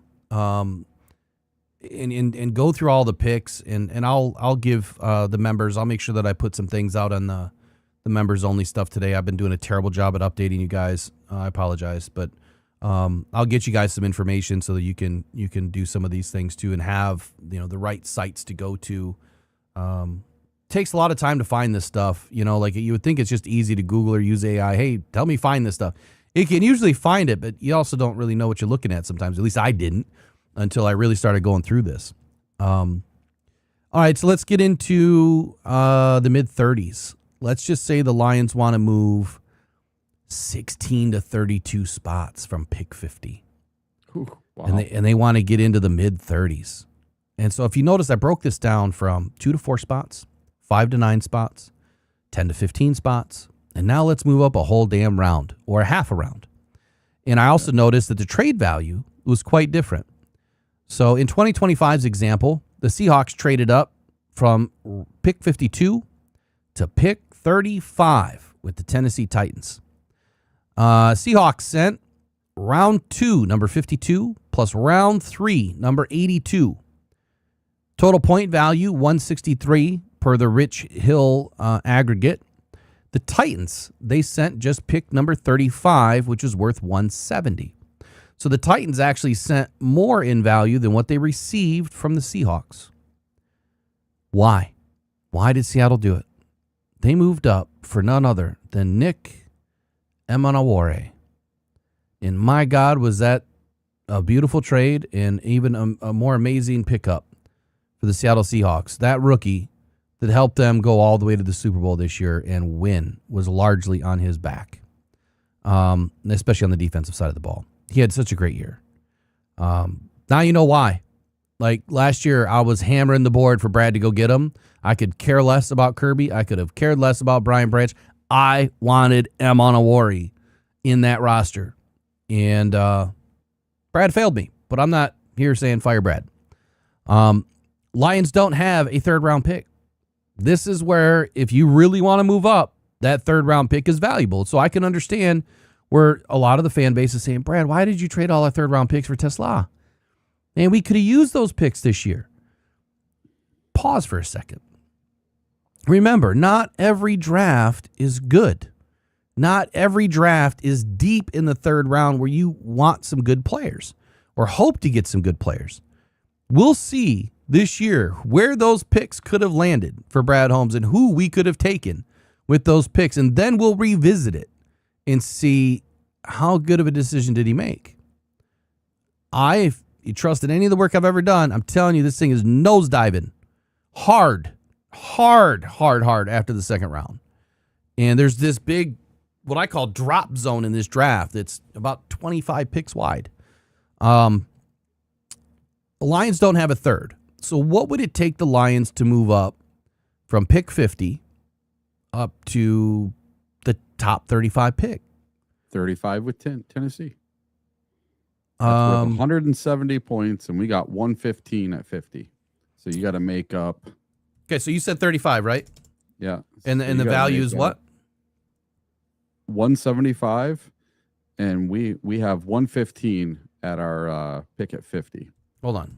To get 35 is 175, and 50 is 115. 115, right? Okay. So 160 points. We got to make up 60 points. Right. So the Titans sent 170, which 35 was valued apparently at 170 last year. Actually, let me look again here. 35. So that would be both of our fourth round picks plus our first fifth round pick if we wanted to make up the points. No, 35 is worth 170. Did you say 175? I said 170. Okay, I must have heard you wrong. So maybe I was looking to one above it. All right, so 170 for pick 35. The Lions have 115 in pick 50. I know that all these numbers blend in together. It's probably confusing the hell out of everybody. I'm sorry. So what is it going to take if the Lions don't have a third round pick? We don't have a third round pick. And to your point, I'm telling you right now, fourth round picks ain't cutting it. They don't want a fourth round pick. They're not going to come off of 35 back all the way up 25 picks, or I'm sorry, back all the way up 15 picks and not have a third round pick to go with it. And that's exactly why you see the trades that I've looked at. A lot of them involve a third round pick. When you're trying to move up into the second round earlier, you need that third round pick. So do me a favor. Can you go find what picks we gave away with the Tesla trade? Yeah. I'm curious now. So here's where I think it's going to matter for Brad. How do we manufacture a pick? Like I said earlier. Well, if the Lions do trade back from the 17th overall pick and they move back to a team that I feel that they have an opportunity to trade back with, that is where they pick up that third round pick. And so if they trade back in the first and they get that third round pick and then take that third round pick and package it with 50, they can move back up into the top of the board at the end of the first, leading into the top of the second. I doubt they'll get back into, pick 32, but 33 through 36 should be on the board for them. Now, could they throw in a 5th round pick with it? Sure. If they really needed to, they could. Is it going to make that big of a difference? Not numbers wise, but maybe to that team it could. Now, again, I'm saving a lot of my work for the video where it's going to go right down. It's going to be real clear and concise, going through all the trade options, and I'm going to match it up with teams that we're going to trade for, trade with, and that'll come out later on today. What do we trade with Tesla? All right, so we gave away 102 plus 2 future thirds, and that's this year. So 102 this year would have been worth 34 points. That's a 4th round pick. And then the 2 third-round picks from Jacksonville, that's 81 and 88. And then they have 100. So they have 3 third-round picks this year. Okay. I'm not sure which one is theirs. So if the Lions want to move all the way back up, where is Jacksonville in the second? Do they even have a second? They are at 56. How did they end up at 56? Okay. So, yeah, they're stacked. They are stacked. 81, 88. And 100. And 100. My goodness, they're stacked. I mean, maybe you trade with Jacksonville to add 56. I mean, that could be an option too. Maybe you add 56. Maybe you trade back with Jacksonville and you get one of your 3rd round picks back. Imagine that. Imagine Brad pulling that pancake eating MF type of a play. Quote from Draft Day, by the way. And he gets his picks back. No, I don't want just one. I want them all back. Right? I want them all back. I'd love, man, if that happened, I think the world would melt down. Oh, God. All right, so in this scenario, if the Lions wanted to move up to 35, currently we don't have a 3rd round pick to make it happen. And if we were to add in 2 4th round picks, Eric, remind me, what are our 4th round picks? Oh, let's see. 4th round, we have 118 and 128. All right, 118, 128, and those values are 25 and 20. 25 and 20. So that's 45 points added on to 115. 115 doesn't quite get us there. Nope. You'd have to give them one more. That's why I said our first pick in the 5th round. That would take 4 of our picks to move up 1. Yeah, and see, and I would never expect Brad to do that. I would not expect for him to wipe out a round and a half to move up and get rid of all your your 4s and your one of your 5s. I would hope he wouldn't do that, because then you're screwed the rest of the draft. That means you got 2 players and you're done. You're done. Because the rest of the round is junk. Or the rest of the draft is junk. You're getting what? Then you have 1 5th round pick, 2 6s and a 7. Come on. Like we'd be screwed. So I would hope that he wouldn't do something like that. So this is where I think it matters that if we move back off the 1st, we pick up a 3rd, you package that 3rd, you move up. The team that I think is going to help us do that, and we'll talk about it in a minute, is that slot 21. So pick 76 with pick 50 will get it done. It is almost a damn near identical trade that the Seahawks did last year with the Titans, where they traded 52 and 82. The Lions would be trading 50 and 76. So it's a better trade face value, and they could move up to pick 35 or 34 or 33, whatever the case may be. Or, this is where, and I don't like it, this is where the Lions give up a future second. You package up 50 in a future second, and you move up. Numbers work. The numbers work. Tesla, we gave up 102 and what? In 2 I'm sorry. We gave up 81 and 88. 81 and 88. Now, had we had 81 available right now, we could move up into the early 2nd round. If we had 88 right now, we could move up into the 2nd round.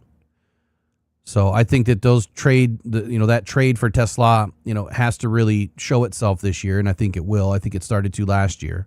But you mentioned something earlier. Pick 102 is a 4th round pick. It's a 4th-round pick this year. Mm-hmm. So it wasn't really a 3rd. It was a 4th. So he gave away a 4th and 2/3.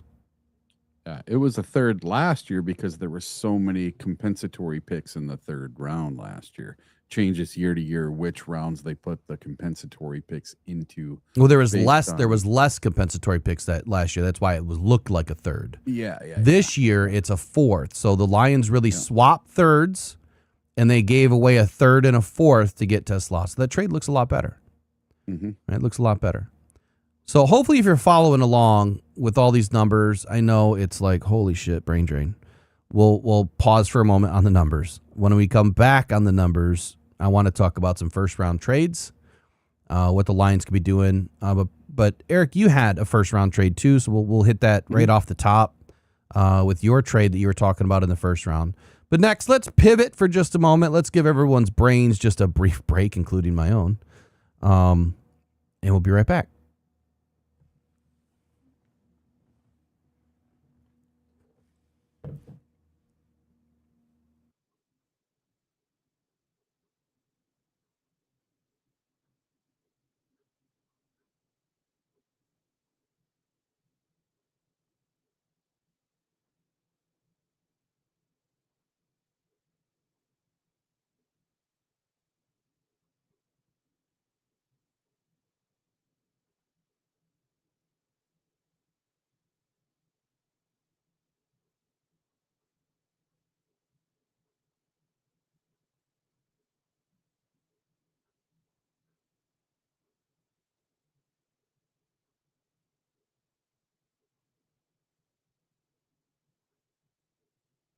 Pressured by Hutchinson, he goes down again.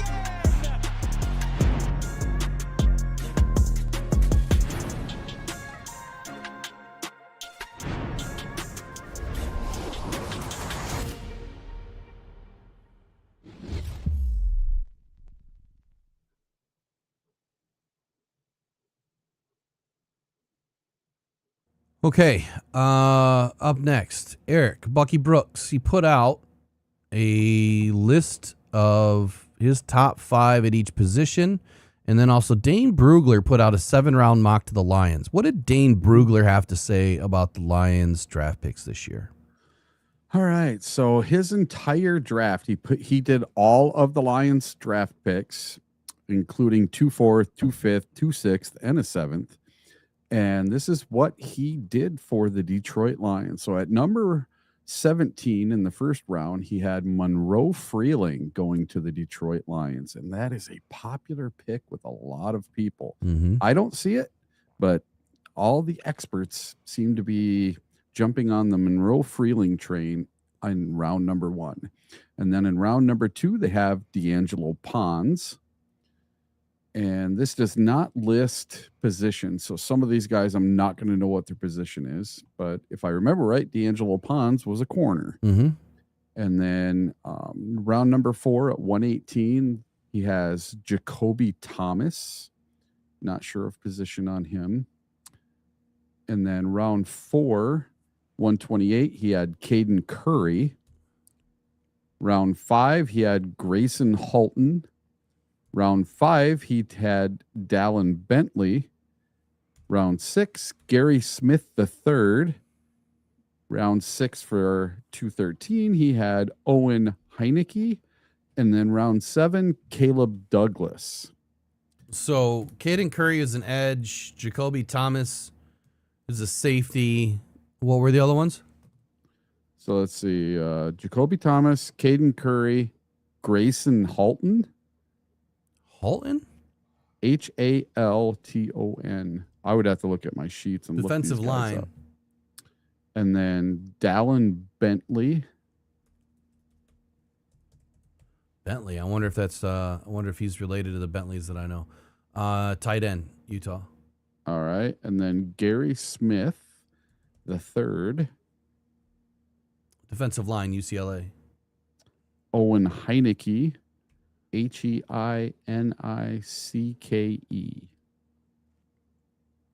Linebacker, Oklahoma. And then Caleb Douglas. Wide receiver, Texas Tech. And I just don't see I don't see a world in which we take 7 picks and it's where we're at and we don't move at all. Oh yeah, that won't happen. He's never done it. That won't He happen. has made a draft day trade every single year for the past 5 years. And this is year number 6. I don't see him doing something different. I don't see him just saying, "Oh, I'll just stay put and take 7 guys. I need 7 guys to round out my roster." I, for one, don't believe they need 7 picks. And like you look at some people's mock drafts and they have us taking 11 players or 12 players with trades. And I'm thinking, why would you take 11 or 12 players just for 7 of them to not make the roster? That makes no sense to me. That would be wasted draft picks, in my opinion. I think this roster is strong enough that we don't need 7 or 8 or 9 or 10 draft picks. I think 5 or 6 is the perfect spot to be at the end of all of this. To come out with 5 or 6 players would be the perfect mix for Brad Holmes in this draft. Just as long as we don't have to give up too much future draft capital to get it. Well, right now the Lions have 69 players under contract. You know, so you're still looking at 21 players that you have to bring in between now and training camp, or OTAs, really. And if they were to get 6 players, you're looking at 75. You still have 15 to go. 15 UDFAs. That's a ton. That's a ton. And free agents. And I think you still might have a couple more free agents that become available. And they usually do after the draft, right? So once the draft happens, and teams, either land, the position, players that they were looking for, you're going to have some players that end up getting released, potentially, depending on where their rosters sit. If their rosters are tight, then yeah, you might have some players released. If their rosters aren't tight yet, then yeah, I think that I think that it's going to be slim pickings for the Lions until after 90-man cuts.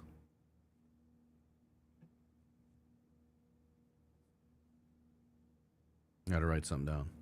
And I don't think Brad is as concerned with having to come up with 15 players at the very back end of your roster. When your core, your 30, 40 guys that these guys are making my team. The rest of them, we'll just let them fight it out. They're not as worried about the back end having as much quality depth or having these high-end players from 75 to 90. I'm not so worried about those guys. Those guys aren't going to make the team anyway. More than likely, no. They're practice squad. They type can't guys. make the team. There's camp bodies. I don't mind if they bring in camp bodies. That's fine.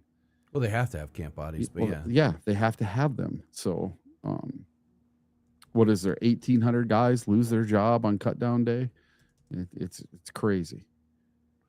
All right, draft day trades. I'm going to put this site in the chat. You guys can save that, pin that. Sometimes when you click on a link in the chat, it'll act like it's broken or it doesn't go anywhere. You just got to look at, it'll say, "Are you sure you want to continue to this site?" I'm not going to share anything that you shouldn't go to. But yes, that's where YouTube is asking you if you want to go to that site. All right, so now I'm not convinced in Dane Brugler's draft. Who was at the top of his board? It was Monroe Freeling. Then who was in the second round? Yeah, and then I gotta get back to it. Give me 1 second. So he had D'Angelo Pons as In our the second round? Yeah, in the second round. Dude's tiny. Now, Brad and Dan have been bringing in some smaller players in the DB room. Look, I love his play. I mean, I love his film, but I have heartburn taking smaller guys that are unproven in the NFL. I'm okay to a degree with the smaller guys that have proven themselves in the NFL after 3 or 4 seasons. Amik Robertson was one of them that, I did not, and the DJ Reed pick. I thought both of those were questionable. Amik Robertson turned out because he proved himself, right? DJ Reed has proved himself, but he didn't have the greatest of years last year either. All right, so biggest needs. Eric, what are the biggest needs right now? If we'll try to get to it quickly here. I don't want to go through all the top 30 visits for the NFC North, but what were the biggest needs for the NFC North right now? Let's get over to that. So right now, there are some needs for these teams in the NFC North, not just the Detroit Lions. So I looked into a few things, and let's start with the Bears.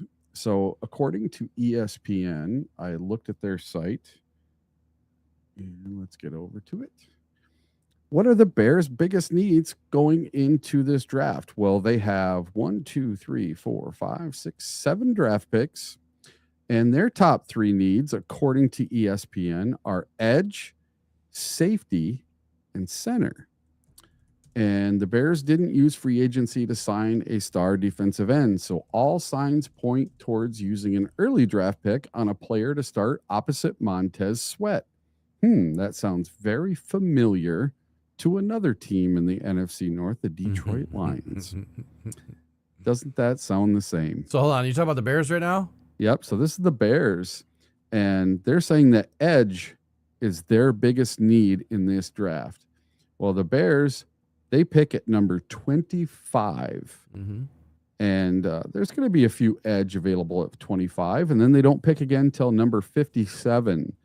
So what if they need a new center, which I would think would be probably pretty high on their list, is the center position. They pick at 25 and 60, right? 25, 57, and 60. So they have 2 second rounders. Yeah, they can get a center there. Yep, a third and a fourth, and then they don't have anything until the 7th. They do not have a 5th or a 6th round pick this year. Yeah, they can get a center in the 3rd too. So I don't know. Edge, center, and safety. So if they're looking at edge, is Keldrick Falk, is he going to be there at 25? At 25. And then when they get to 57 at safety, is Emmanuel McNeil-Warren going to be there at 57?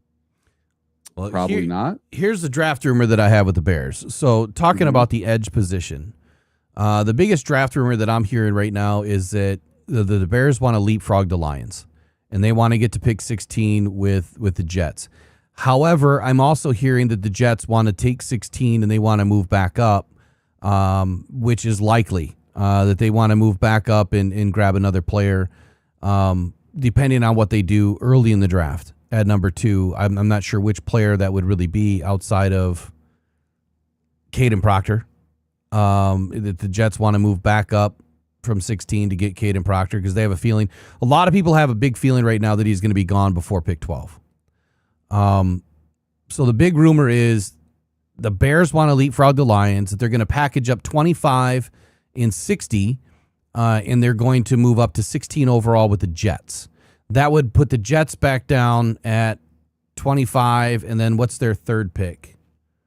The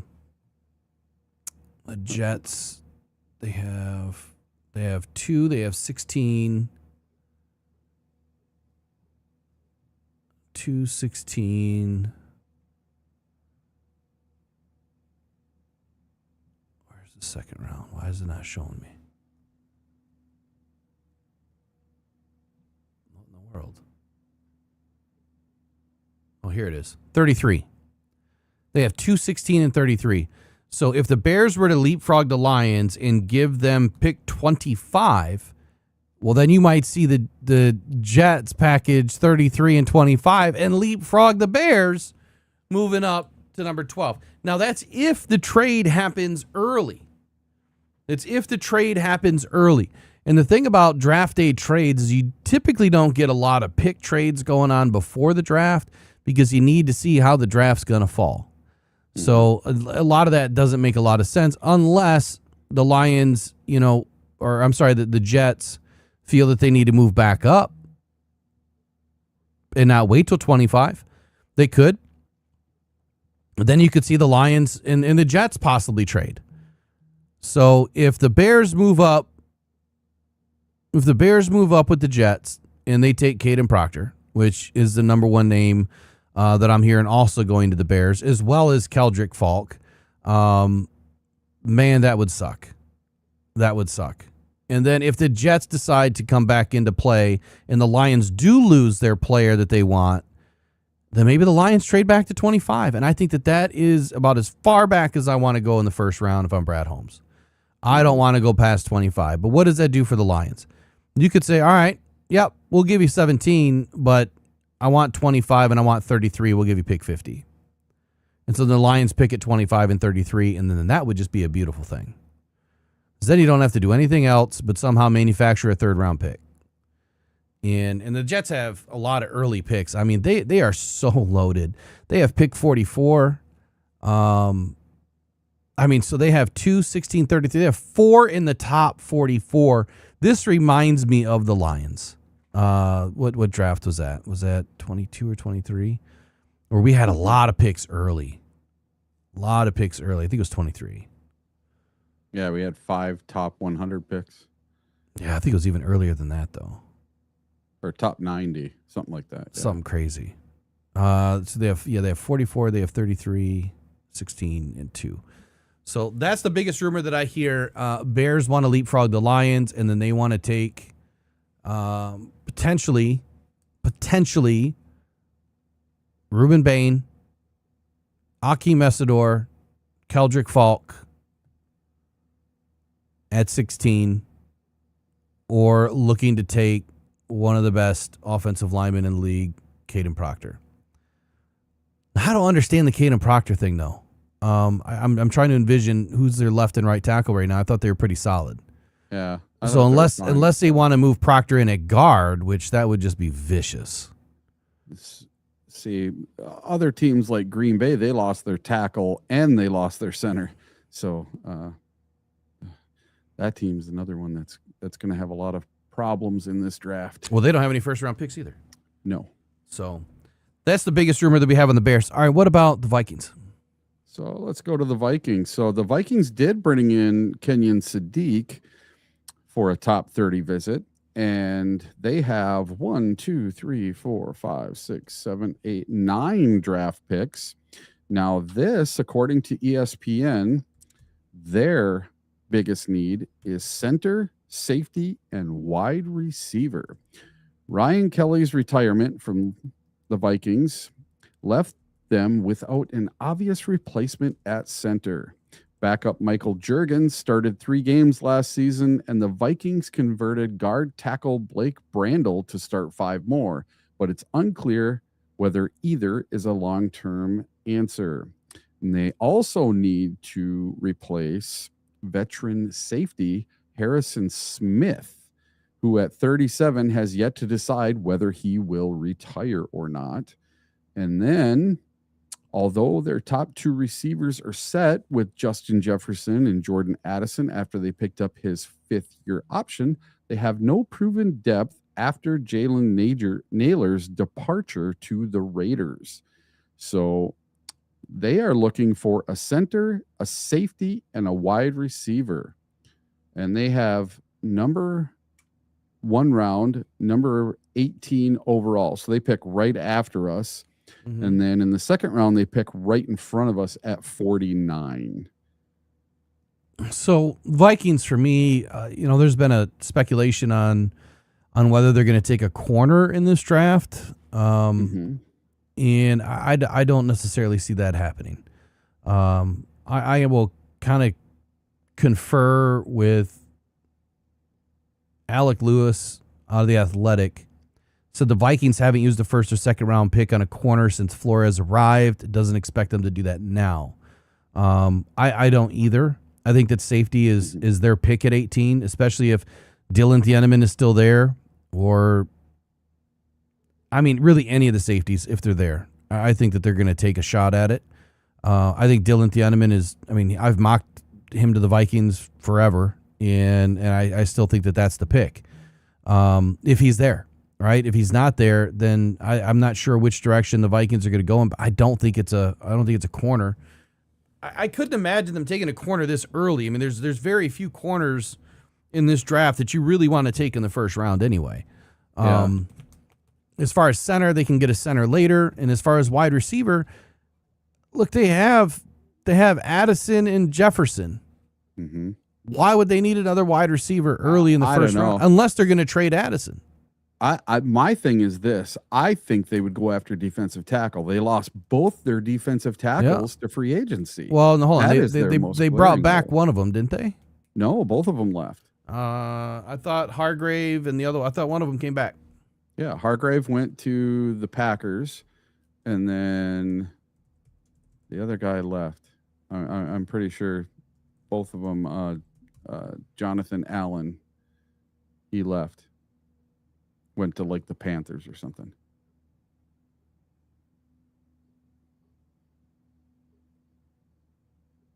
I could have sworn one of them came back. No, they lost both of them. All right, so they haven't done squat. You know that they only made 6 moves. Yeah, in free agency because they were buried. They were like almost $100 million over the cap to begin. They had to cut. That's craziness. Harrison Smith is still on the market. Yeah, that's nuts. So I think safety's it, man. I think that safety is such a big need for them. You know, after losing Harrison Smith, at least for now. I mean, he could come back later. Yeah. All right. So then, Packers. All right. So let's get to the Green Bay Packers. So the Green Bay Packers, they have no first round draft pick, but they have a second, a third, a fourth, a fifth, a fifth, a sixth, a seventh, a seventh. So they have 1, 2, 3, 4, 5, 6, 7, 8 draft picks, but nothing until number 52 overall. And according to ESPN, their three biggest needs in order are edge rusher, cornerback, and offensive lineman. To me, I think their biggest need should be offensive line. They need a left tackle. They need a center. And you have to keep Jordan Love upright. If I'm the Packers, I am putting my resources into either the offensive line or the defensive line. And what killed them last year? It was their offensive line and their defensive line. Their defensive line towards the end of the year couldn't stop the run, and their offensive line couldn't stop anyone. Their left tackle was horrible, and their center is now gone. So they need someone, and I think their biggest need is left tackle. Right now, they don't have a left tackle. You know, they traded Rashawn Gary.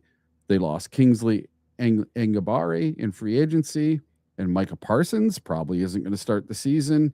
They need multiple pass rushers at corner. They signed Benjamin St. Juste in free agency, but his modest contract suggests they don't view him as a permanent starter.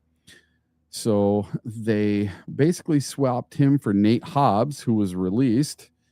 And then let's see. Their starters on offensive line appear to be set, they think, with Jordan Morgan taking over for Rasheed Walker at left tackle, but they need depth across the entire front. And this does not mention that they lost their center. So they do need a center. It seems like every team in the NFC North started out needing a center. I think every single team in the NFC North needed a new center, or will have a new center when the year starts this year. So in the NFC North, I think that was the biggest need overall. But this says edge, cornerback, and offensive lineman for the Packers, and they don't have a pick until 52, and that's after the Detroit Lions take their second pick. Yeah, so that's where Javon Hargrave ended up, was in Green Bay. And like the Vikings, I mean, they made 7 moves in free agency, and the only one that was of any worth, really, Javon Hargrave. And Benjamin St. Juste is an okay corner. I think he was a little overvalued. Yeah, you got 2 years, $10 million. Yeah, a little overvalued, but I mean, it's still a good move for them. He's a decent corner. So at the end of the day, I could see them taking a corner at 52. I could see him taking a corner at 52. When you evaluate the tackle class, who are they going to get at 52? But you have to remember, somebody like Blake Miller could be available. You could have Jennings Dunker. Dunker's about the only one that I could think that's going to be there. But listen, what has Green Bay always done? They've always built through the draft, and they always take offensive linemen early. That's what they always, it seems like for the last 30 years, if you go back and look at what the Packers take in the first or second round, it's almost always an offensive or defensive tackle. Well, I think whatever the Packers do, I ain't worried about it. They don't even have a future first to do anything in this draft. If they wanted to move up into the first round, this is exactly why you don't make Micah Parsons moves. And now you're telling me like they need edge. That's why you brought in Micah Parsons. Mm-hmm. And unfortunately, he's not healthy at this moment in time.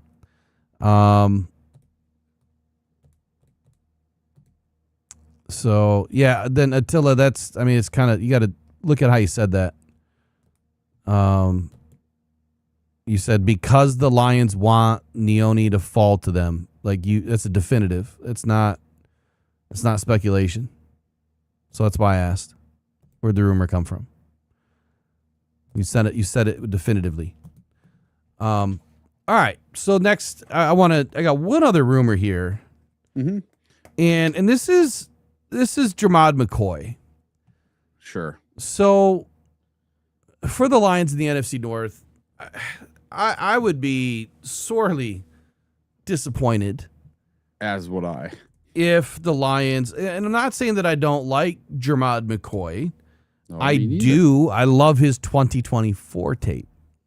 I got nothing on the guy from 2025. And here's my biggest concern. When you look at a guy like Jermod McCoy and you think about, okay, who he was in 2024, you would love to have that player. You're a year out from an ACL. You go to the combine, you should be totally healthy.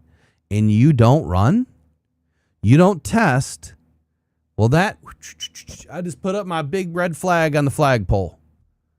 Jermod McCoy's name is all over it.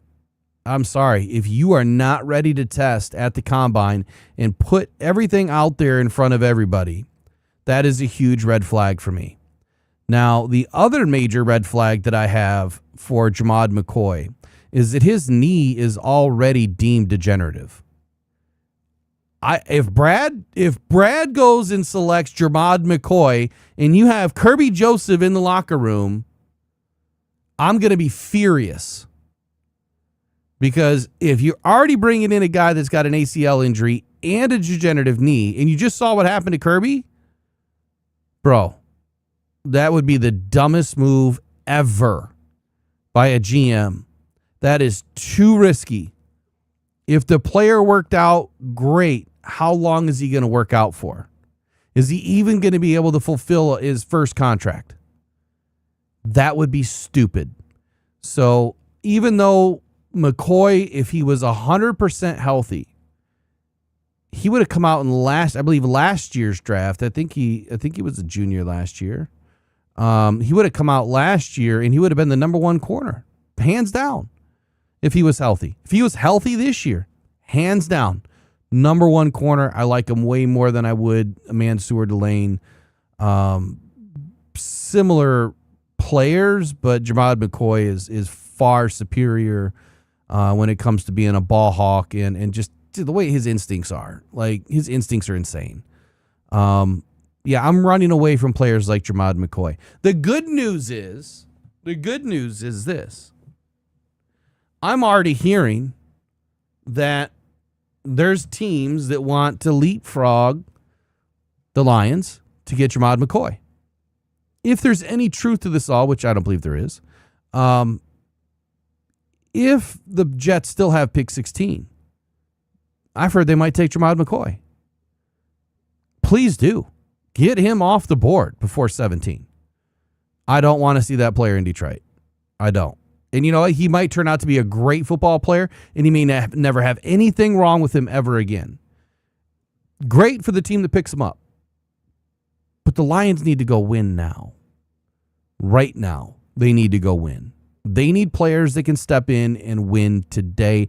And I'm sorry, corners take time. They always have, they always will. It's few and far between that you see a corner come into the league and just blow it up, man. There's been a handful over the last 5-6 years that have done it. Christian Gonzalez when he was healthy. Devon Witherspoon when he first came in was healthy. Sauce Gardner, even though he didn't even have an interception, I don't think his first year. And then DB-wise, like safety-wise, Nick Amenawari, clearly. But outside of that, you just don't have a lot of first-round talents. Even early second-round talents that should have been a first-rounder really do much in the first couple of years. And that's why you need an impact player. I would much rather see him take an edge that I know that could give him some help this year versus a corner. And more so, look, I'm not even sold on tackle, even though I want Caden Proctor in Detroit. It's funny that I'm the one that brought it up and said, from what I'm hearing, the Lions may pass on edge and tackle in this draft and go into a different direction. And then now you're seeing more people printing that stuff lately. Where did they get that info from? Because as far as I know, I'm the only one that had that info. So where did they get that info from? Anyway, what are your thoughts on McCoy? McCoy, I would rather let a team like Seattle or the Patriots take a chance on a player such as Jermod McCoy. Let the rich get richer, but they're the ones taking the chance, not us. I don't want to see a red flag player make their way to Detroit, especially with your first round pick. That is where all of your draft capital lies this year in the picks that you do have. Your first and second round picks are your most important. Even if you fell to the second round, I would rather go with proven players that aren't coming off of an injury. And the fact that he didn't test until he went to his pro day, and then he only made it partway through his pro day, he didn't even finish it, I don't believe, makes me, I'm a little cautious. Now, if he's there in the fourth round, when we have our fourth round picks, fine. You do whatever you want with those picks, but I don't see him falling that far. And I just, for me, I'm out on Jermod McCoy this year. If the Lions pick him, then it's going to be a total mind blown at the draft. But right now, I'm out. I would rather the Lions go with somebody more proven. So as far as the pro day for him, like I get that he erased some of the concerns. Like he still has the speed. I think he clocked a 4.35 or 4.37, something in that range. Had a pretty good vert and a broad, which still shows he has good explosion, especially recovering from an ACL. But it's the other side of the rumor that they hear that he was kind of half-assing it. Like he really wasn't going full speed. And why wasn't he going full speed? Because he's probably concerned. It's all up here. He's concerned. He's worried about getting injured again. And if I'm a GM or a scout and I see that, I'm thinking two things. One, the kid wants to get drafted. He can't have another injury right now. I understand that. Two, is this guy seeing ghosts every day? Is he seeing that knee injury every day going through his mind? And every time he steps on the field, is he worried about it? Because if that's the case, then he won't be performing very well at the next level because he's always going to be worried about the injury. at some point you have to, like, he needs to take some hits. He needs to give some hits before he's really ever going to get rid of that thought of being injured. And this is not just me saying this. This is something that happens with every major injury. I don't care what sport. We're all human. We're all going to gravitate towards, what if I do it again? And so that, for me, the half-assing it at the pro day, I think that's more telling than anything. So I'm out on McCoy too, man. Like, I'm not saying that the Lions don't need a corner, and I'm not saying that that wouldn't be a good move, but maybe McCoy's not the answer there. I'm still saying, Emmanuel McNeil-Warren, safety, would be a perfect pickup for the Lions. If Caden Proctor goes early, if Monroe Freeling ends up going early, then I think it's Emmanuel McNeil-Warren. I think you make the move, you move up, and then you end up with Caleb Lomu at the top of the second. And that's my play, man. I mean, I think that's one of my plays for the Lions. It all depends on how this board shakes out. It's draft season. One more rumor to get through on Green Bay. Bunch of rumors flying out about Marvin Harrison Jr. Ooh. And that Green Bay is trying to work something to trade for Marvin Harrison Jr. And so someone even put this in one of my comments, or one of the comments a couple of days ago, that Green Bay just traded for Marvin Harrison Jr. I'm like, I haven't heard anything about that. Mm-hmm. I've heard the rumor that Marvin Harrison Jr. may be up for trade during the draft, but the Packers, what do you think they would give up for him?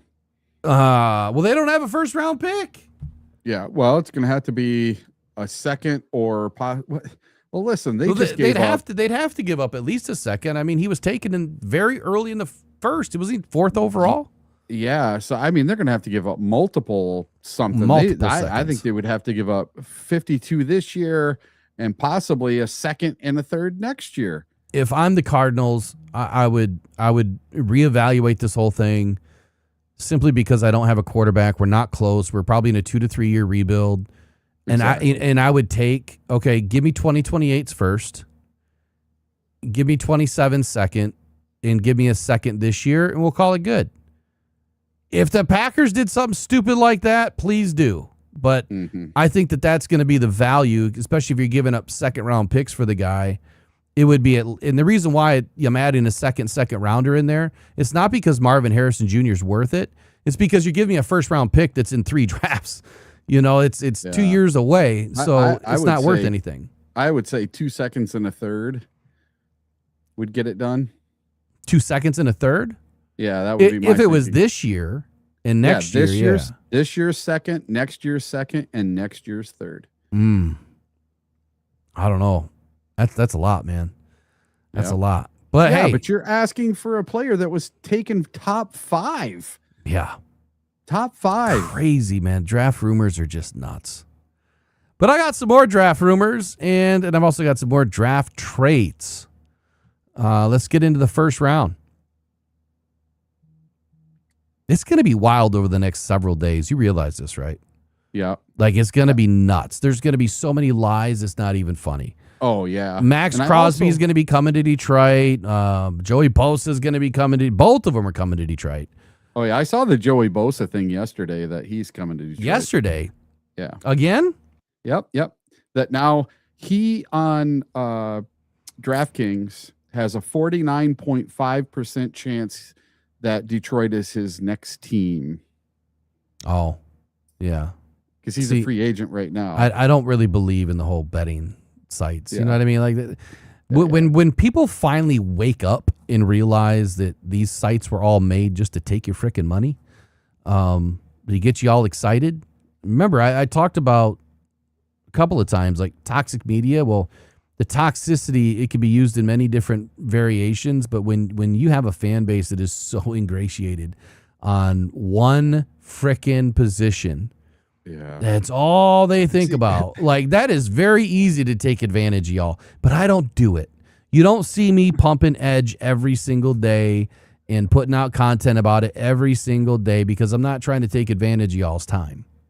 Like, I'm trying to give you the things that are the most important, that I feel are the most important, that have value, that can make you smarter, hopefully. Make me smarter while I'm doing research or whatever.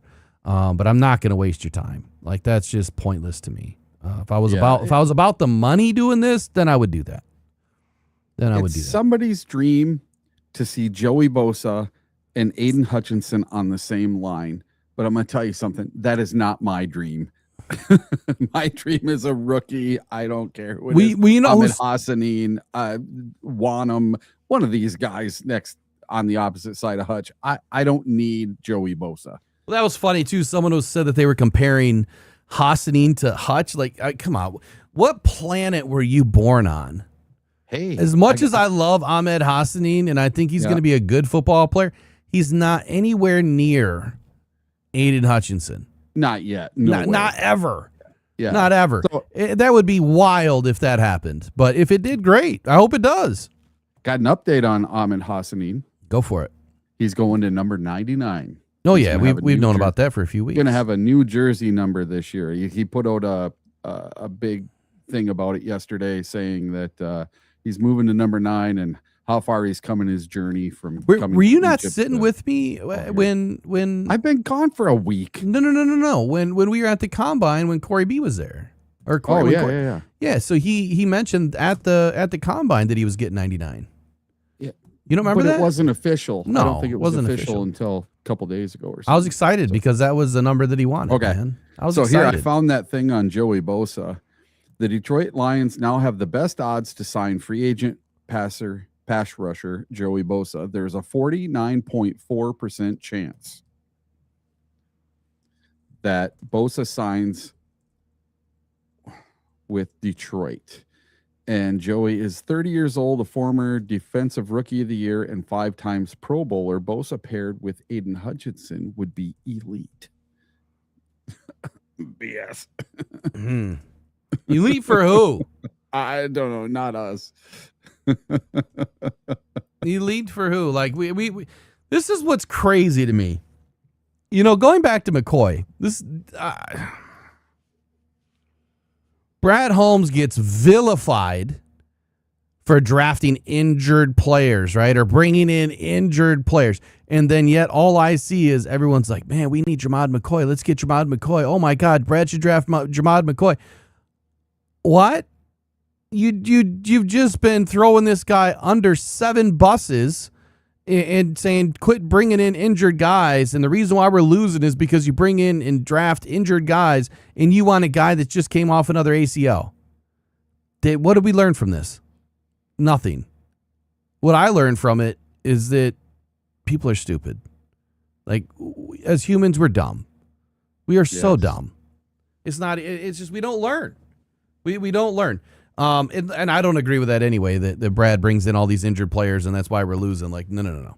The players that Brad's brought in, the ones that have actually played, have never really been injury prone. It's just bad luck.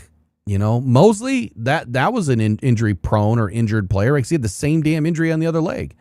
Few and far between has Brad really ever brought someone in that had major red flags. They've been pretty clean.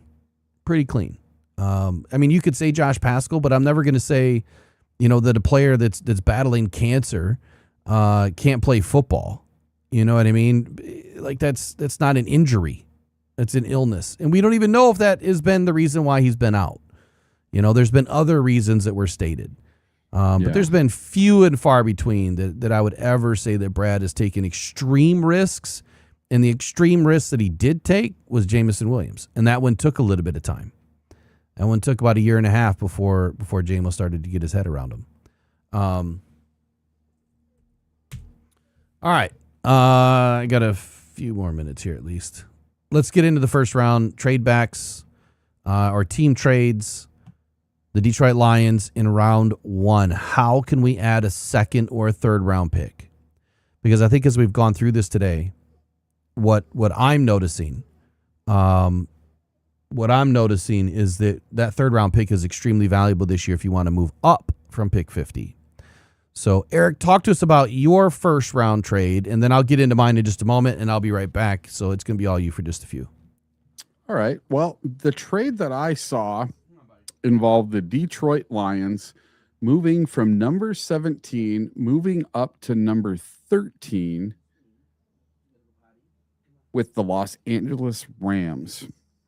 Now, it said that the Lions would move up to take either Caden Proctor or an offensive tackle at number 13, since some of them were coming off the board before that. And I think this is a possibility of something that may actually happen. And if you go by the draft chart, the Los Angeles Rams pick at number 13 is worth 336 points.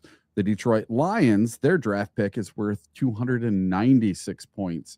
So that's about a 40-point difference. So if you were to package the Lions 2 fourth-round picks, that's 45 points. That's about how much you would need to move up just the 4 spots. Could the Lions do it? I think they could. I think the more likely scenario is the Lions probably moving back. I just don't know. My gut feeling is the Lions might stay pat depending on how this board works out. If the 1 or 2 players that the Lions really like fall to them at 17, or they're going to be there at 17, because if you're looking at 13, that's 1, 2, 3, 4 spots away. If you get to 4 spots away and at least 2 of your players are there, it's most likely one of them is going to slip to you at 17. But let's say you're down to 1. Let's say just one of the players the Lions really like is left at number 12, and they get to 13 with LA, and they need to move up to make this happen. Would you give up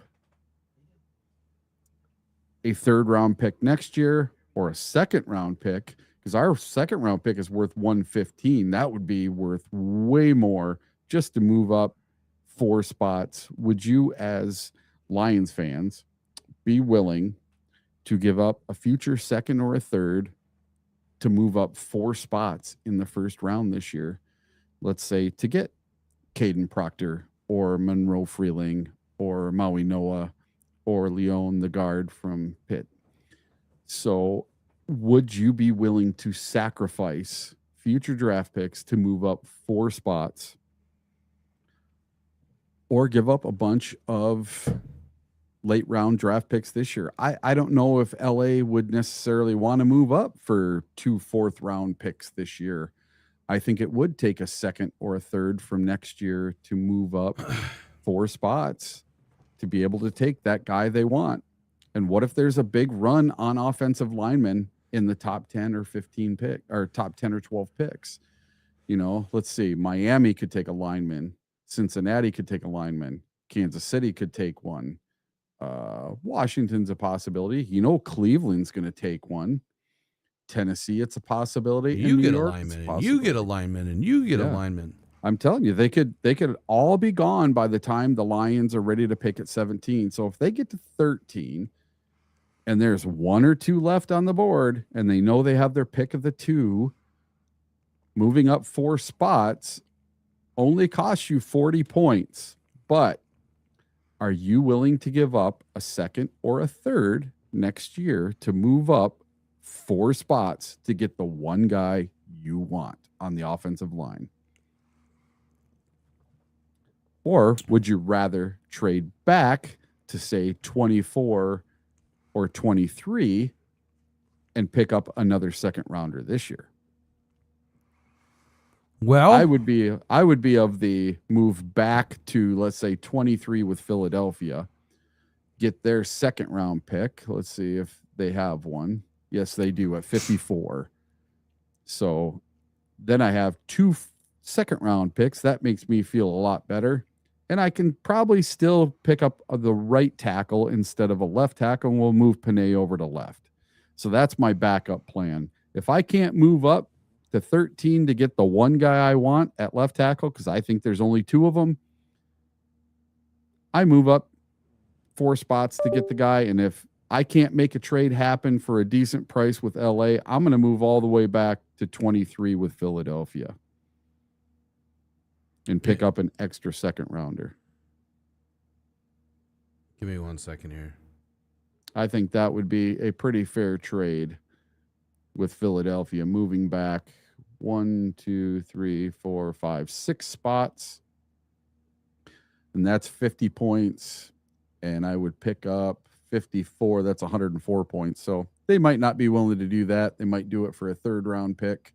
But that might be how Brad picks up his third round pick again. See where Philadelphia. Give me 1 picks sec. in the third. Okay, because Philadelphia doesn't pick till 98 in the third, but it's still a third round pick. Oh, but they have number 68 also. So yeah, number 68 is 73 points. So that might be an ideal spot right there to pick up our third round pick by moving back 6 spots. You pick up a third round pick in this year's draft. That might just be enough to do it. That's 73 points. And it's only a 50 point spread. So yeah, Detroit moving back with Philadelphia in the first round and picking up number 68 instead. I would be more than willing to do that. But I did see the proposed trade with Detroit moving up to get the one guy they want. And I'm pretty sure it was Proctor or Monroe Freeling, one of the two, or Fano. And I really have a feeling that this year is going to be different. I can almost guarantee it's not going to be offensive tackle edge in that order. It's going to be something different because it's Brad Holmes, and I never get the picks right except for the Aiden Hutchinson one. That's the only one I've ever picked that he actually picked right in the first round.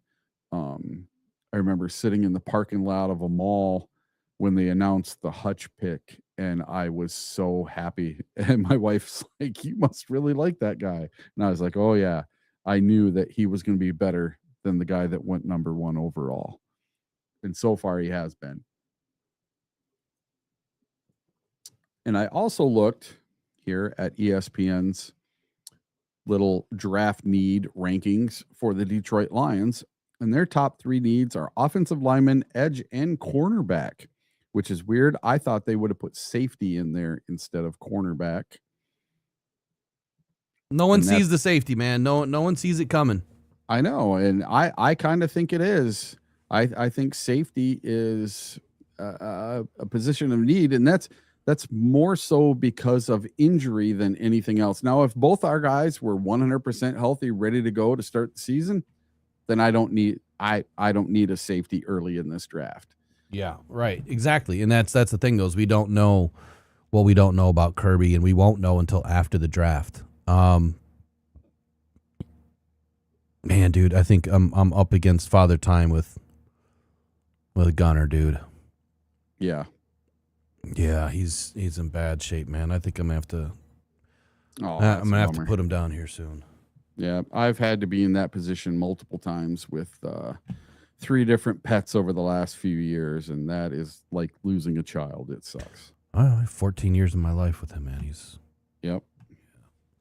All right, so I want to get into some first round moves and then some player moves. I'm going to try to do this in under 15 minutes if I can.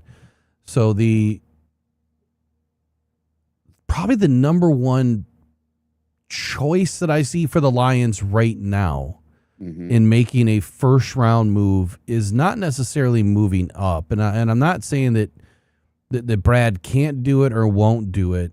I feel like if you're going to move up from 17, even to get into 14 or 13, that it's going to require a minimum of a third round pick. The Lions don't have a third round pick. And so where then you have to look at making an optional move. Is a team willing to take a future second? Probably. That could be too rich for Brad Holmes, unless you really are considering, if you go up to get your guy, and if it's Caden Proctor, if it's Emmanuel McNeil Warren, I don't care the name. Whoever it is, if you give up this, a next year's second to get your guy, and that guy turns out to be a good player, then it's a great move, right? It's a great move. Yeah. But I think if the Lions move back, and so I'm thinking if they move back, that maybe the players that they wanted are taken, and they're willing to take kind of whatever's left over the next 4 or 5 picks. The Steelers, I feel, are a great opportunity for the Lions this season. The Steelers have, let's see, how many picks? See, and I chose Philadelphia.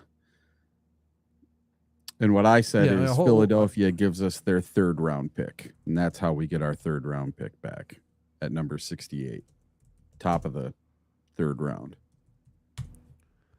So the Lions and the Steelers trade back scenario for me makes a lot of sense for the simple reason that the Lions would only be moving back about 4 picks.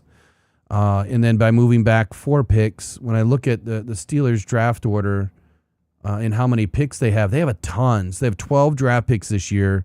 Wow. They have 53, they have 76, 85, and 99. So they have 5 draft picks in the top 100.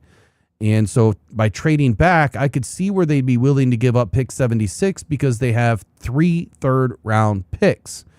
So moving up for the Steelers, who could it be for? Is it Ty Simpson at 17? Probably not.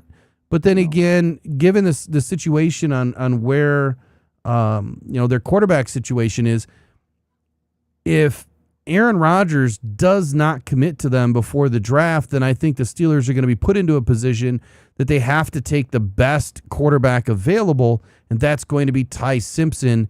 And at 17, it makes a lot of sense because there's going to be some teams that want to move up or move around, potentially get back into the first round to take Ty Simpson. And maybe the Steelers just don't want to screw around with it, and they just want to go get their guy, and they're okay with parting with pick 76.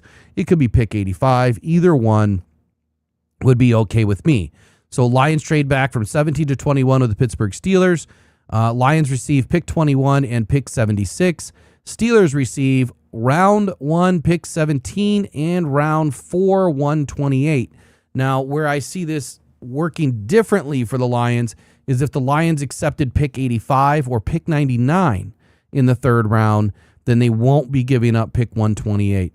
I think that they can get it done just for a 3rd, and maybe the Lions can leverage, maybe Brad Holmes can leverage the Steelers just to take round 1, pick 17 in exchange for 21 and 76.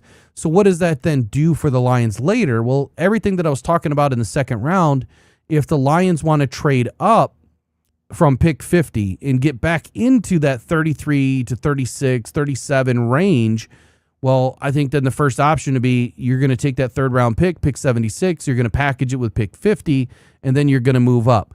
And I think that this trade does require, at a minimum, those 2 picks. And the recent trade that I've pointed to here is the Seahawks last year in 2025.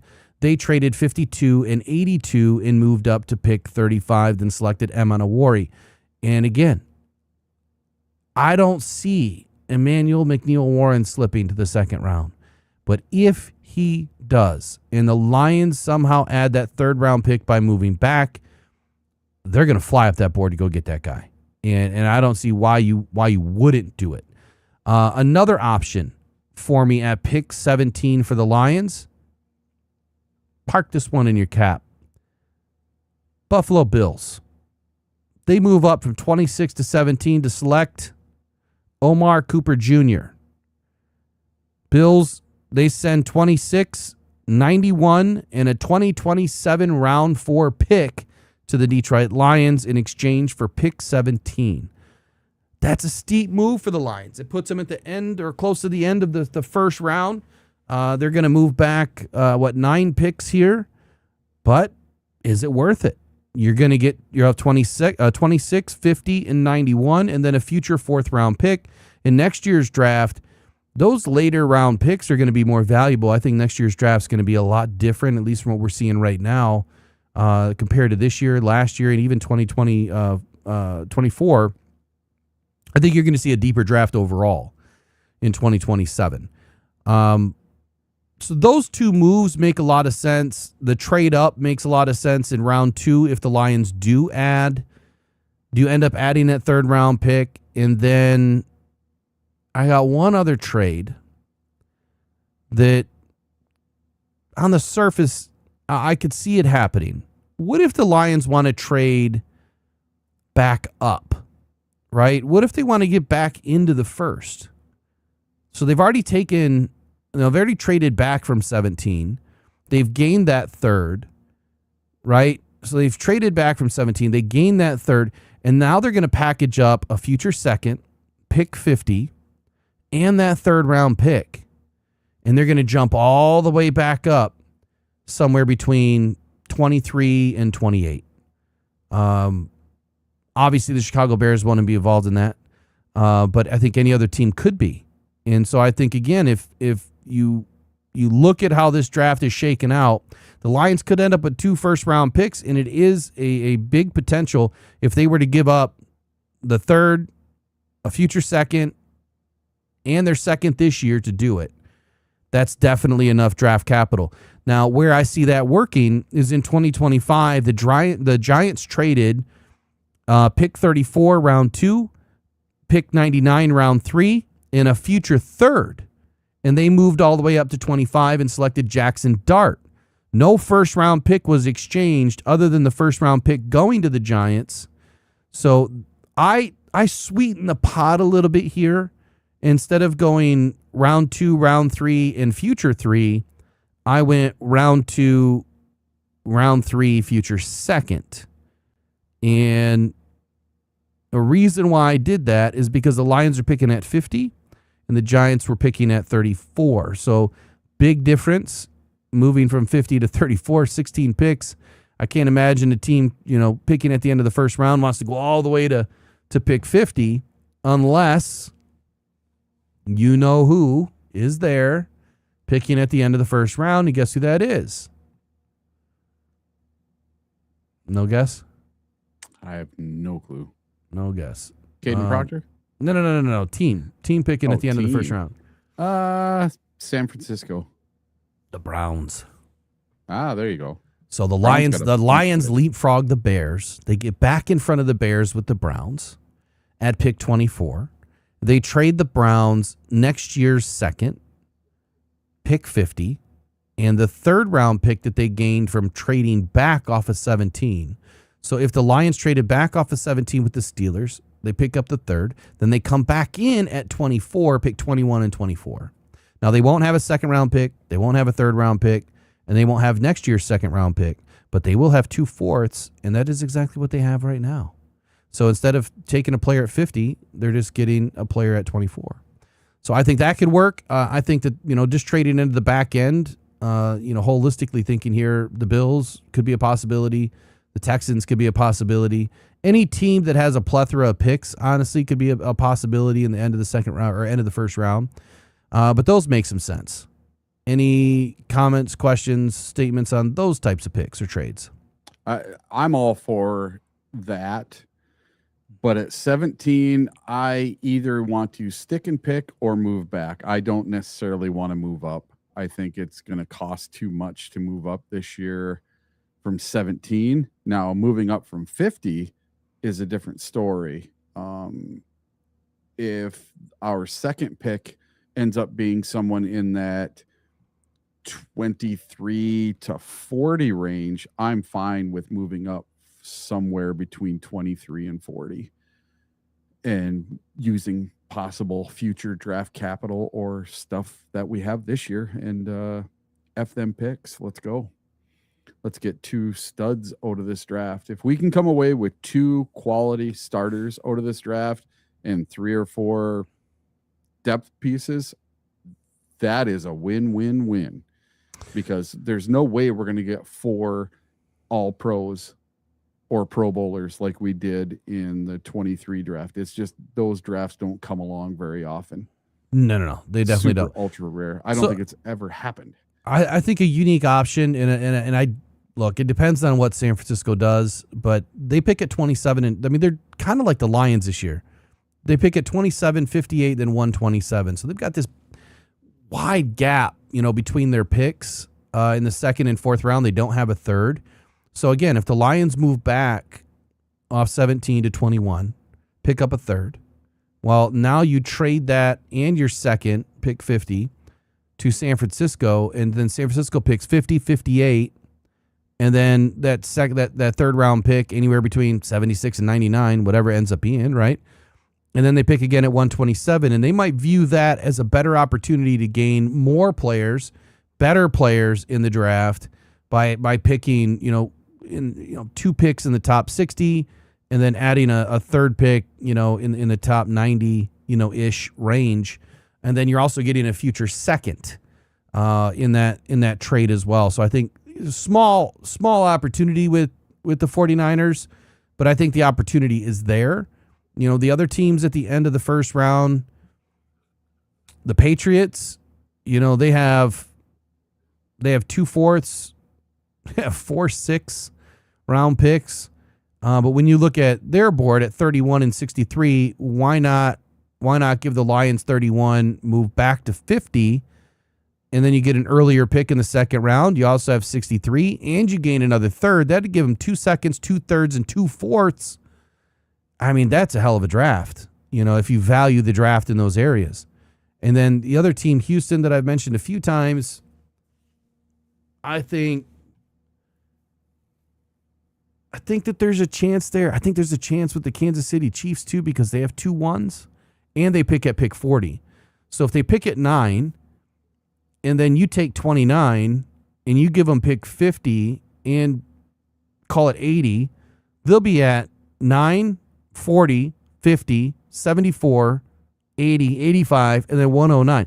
That's a crazy good draft for them, just moving off of pick 29. And then the Texans. They pick at 28 and 38 and 59 and 69. So they have 4 picks in the top 70. Again, you take 28 and you give them 50. Well, they're picking at 38. So really they're moving back 10 picks out of their own picks before they take their first player. They may not need a player that has 5 years of control this year. I think their team's pretty loaded already. They did a good job in free agency last couple of years and through the draft.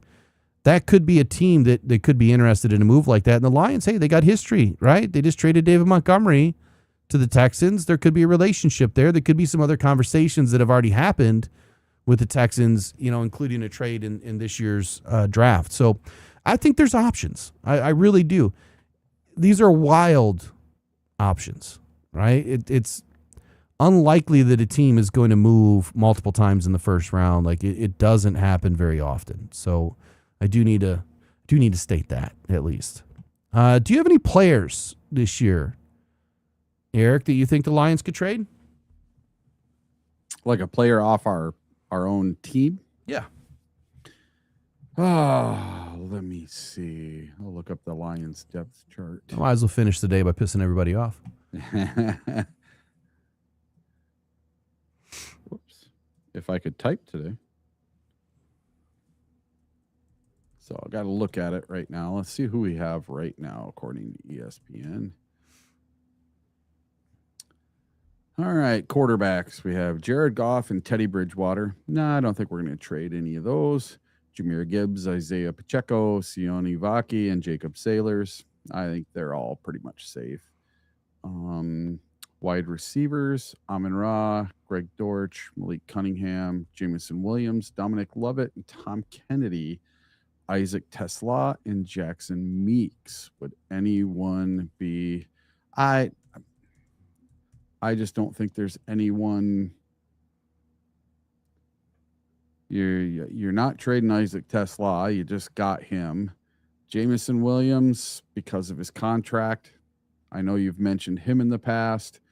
But other than him, Amon-Ra is not going anywhere. And I don't think anyone else merits trade-worthy anything, really. Tight ends, Sam Laporta, Brock Wright, Tyler Conklin, Zach Horton. No, I don't see anybody going there. Everybody's mentioned Sam Laporta. I just don't see it. Left tackle, you got Larry Borum and Devin Conklin. We just brought in Larry Borum, so I don't see him going anywhere. Left guard, you have Christian Mahogany, Ben Barch, and Juice Scruggs. Then at center, you have Cade Mays, Michael Neese, Seth McLaughlin. Then at right guard, you have Tate Ratledge, Miles Frazier, Corby Sorsdal. And then you have Penei Sewell, Giovanni Manu, and Mason Miller. Could one of the linemen be on the move? I don't know. Did Miles Frazier prove enough in a game or two last year to that he could possibly be traded? If he's traded, it's going to be for a late round pick. Any of these guys really is going to be a late round pick other than our starters. And I don't see us trading away any of our starters right now. And then we'll switch over to defense. You have Aiden Hutchinson, Tyler Lacey, Peyton Turner at the edge position. And then you have Aleem McNeil, Tylik Williams, Mekhi Wingo, Levi O, Chris Smith, Miles Adams, DJ Wanham, Trevor Nowaski, Ahmed Hassanin. They have them as right defensive end. Okay. And then Derek Barnes, Damone Clark. So Derek Barnes, there's one right there that I could see the Detroit Lions moving off of Derek Barnes. He's had good. He's had bad. He's had consistent. He's had inconsistent. He's had injury. Then he stayed healthy last year. So he's a player that the next team's going to kind of know what they're going to get out of the guy. He's a team player. He's their kind of guy. Derek Barnes, there's my player. There's my player that I think the Lions could possibly move on from this season. So there's a trade candidate right there. I think he would be easier to replace than, say, a Jack Campbell or another linebacker. Jack Campbell's not going anywhere. So maybe Derek Barnes, maybe he could be on the trade block this year. Yeah, I don't know if I would necessarily see a Derek Barnes move. He's not worth a whole lot. And his contract is not bloated. I mean, it was a $25 million contract over 3 years, call it $8 million AAV. Do you think Derek Barnes got a little overpaid though? No, I think his contract is fine when you look at the going rate for top linebackers in this league. I think that he hasn't proven his contract yet. I mean, he got injured right when he signed the damn contract. So it's, this is that year where he really needs to have a good season, to kind of prove Brad right. And look, I think that, the business that it is in the NFL, when you hold on to players because of relationship, I have a problem with that. And, Calvin Shepard I guess that he's expressed that, Derek Barnes is kind of his guy, right? I don't see the Lions moving off of Derek Barnes simply because of that relationship. However, if you're looking at bringing a player in, in this draft that could potentially replicate what Derek Barnes is doing, I think that you could find a few more strong side guys in this draft. I mean, you could potentially move CJ Allen down to strong side. I don't think he's going to go the other way, but I think that you could move him down to strong side. And I think that, again, a CJ Allen is more of a middle linebacker. The only way I see the Lions bringing in CJ Allen is if they feel like they're going to have difficulty retaining Jack Campbell. And if they're gonna have difficulty re-signing Jack Campbell to an extension, because you're looking at astronomical numbers for Jack, astronomical. It's going to push $30+ million a year potentially to re-sign Jack, and I just don't see how they're going to be able to do it all. So at some point, you pick up his fifth, great. Dare I say the Lions trade Jack Campbell next year? Depending on what happens this season. If the Lions win a Super Bowl this year, Jack might be on the move next year, because you'll have the fifth picked up, and then the next team will have to deal with his next contract. That's where it does make sense to bring in a guy like CJ Allen that can play middle linebacker. And his leadership is there. I mean, he's got it between the ears. He's not very fluid. He's pretty stiff, but as a downhill thumper, he can do it. Right? I'm not convinced with his coverage ability at all. So flat coverage, maybe, yes. But dropping, no. I don't like his drop coverage at all. But the players that I'm thinking about is, you need to make a splash, right? A big splash. If you're going to do something that could potentially net you the right picks to do something in this draft and save you a ton of cap to be able to re-sign a player like Jack Campbell and Jahmyr Gibbs. No, it's not Sam Laporta. I don't think Sam Laporta is worth enough, and I don't believe that. I don't believe that a receiver is that difficult to replace. I've listened to multiple NFL analysts that have spoken to the fact that it's easier to replace a wide receiver and a running back than it is any other position when you're looking at production. I went through this the other day. Eric, I don't think you were with you. You definitely weren't with the other day. I don't think, but I went through all of the top receivers in last year's, for last year, right? Stat leaders, and 90% of them run a 4.5 or slower. 90% of them. So, like out of the top 12 guys, these guys are running 4.56, 4.51, 4.55, 4.6, right? Very few are running 4.4. I think there was one, and only one ran a 4.3 in the 4.3s. Nobody ran in the 4.2s. So why is that? Well, why is it that you don't need a burner to have the best receiver? And that's because their route running is crisp, right? And they have a little bit more to their game when it comes to running routes and their ability to catch the ball, how they catch the ball, their contested catch rate, their strength, and everything else. So in this draft, I do believe that there's a couple of receivers that have a little bit of both, a little bit of speed and a whole lot of other intangibles. Replacing a guy like Jameson Williams is always going to be hard from the speed side, but I do not believe it'll ever be difficult from a production side. And when you have a player like Jahmyr Gibbs, it can also be kicked out into the slot. That changes the dynamic of the speed. Right? So if you have Jahmyr Gibbs out in the slot, you no longer have to have a guy like Jameson Williams out there. You have your speed now. Now the defense have to protect themselves against Jahmyr Gibbs getting vertical on you. Or anything, honestly. Him catching the ball out in space is deadly for any defense. Trading Jameson Williams. I think that if there's two teams that would look at a potential trade like this and be willing to give up a first-round pick, the number one team that comes to mind is the Baltimore Ravens at pick number 14. They would have to give the Lions pick 14 and a 2026 fourth-round pick in exchange for Jameson Williams. What could the Lions do with pick 14 and pick 17 in this draft? Or picks 14 and trading back off of 20 or 17 and moving back a few spots and adding even more draft cap in this class. Pick 14 gets you Caden Proctor. Pick 17 or pick 21 gets you Omar Cooper Jr., Denzel Boston, potentially Mekhi Lemon, even though I wouldn't go Mekhi Lemon. I wouldn't go Tyson either. But I think that that's your options there. The other team, Buffalo Bills. When you look at what they need and what they value is speed downfield. The Lions would receive pick 26, 2026 round 4, 126, and 2027 round 3 for Jameson Williams. So is pick 26 valuable enough?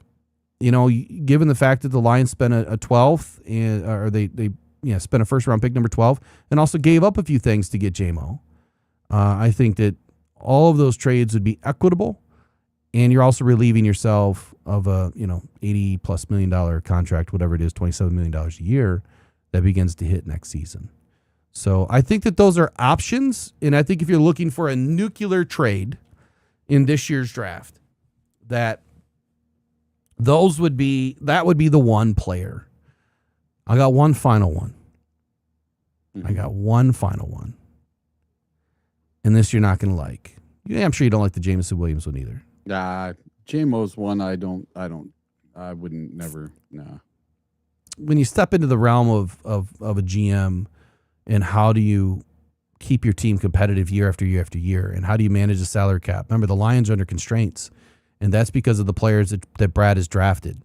At some point, you're going to have to give up some players, right? You're either not going to be able to re-sign them, or you're going to have to trade them. You know what? I'm going to save this one.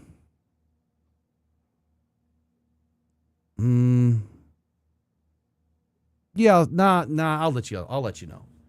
The Detroit Lions trade. Do we have a drum roll? Do you have a drum roll? Let's see. That could be it. The Detroit Lions trade for pick 27 of this year's draft. And Brock Purdy, Jared Goff, goes to San Francisco. What do you think about them apples? I have been a proponent of not liking Brock Purdy from the very beginning. I do not think he is that great of a quarterback. I would not be happy to have to go out and buy a Brock Purdy jersey. I thought that he was okay. I've never thought he was spectacular. My God, could you imagine us trading Goff for Purdy, contract for contract, Yep, and picking up a first? but here's what you're getting. Now I've seen it go both ways. Purdy's more expensive, isn't he? They're about the same. Yeah, but I think here's what you're getting. You're getting a guy that's 5 years younger, Yeah. right? You're contract for contract. You're getting a contract that doesn't balloon as fast.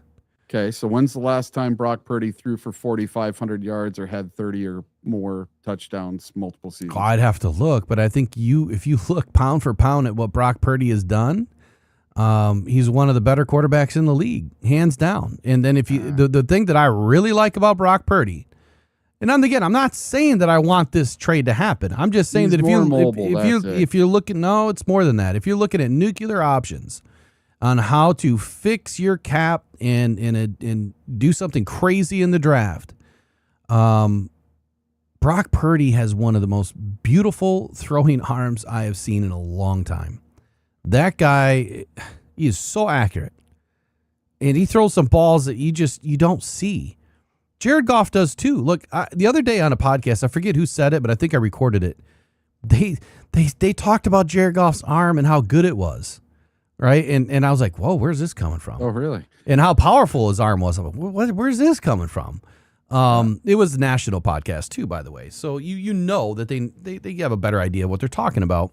Look, I don't think that Jared Goff has a Patrick Mahomes arm, no, but I think that he has a pretty powerful arm, and I think that his mechanics, like Goff's not going to lose his arm, right? His mechanics are so good that his release and his wind up and everything, I don't think he's ever going to have a big problem with his arm.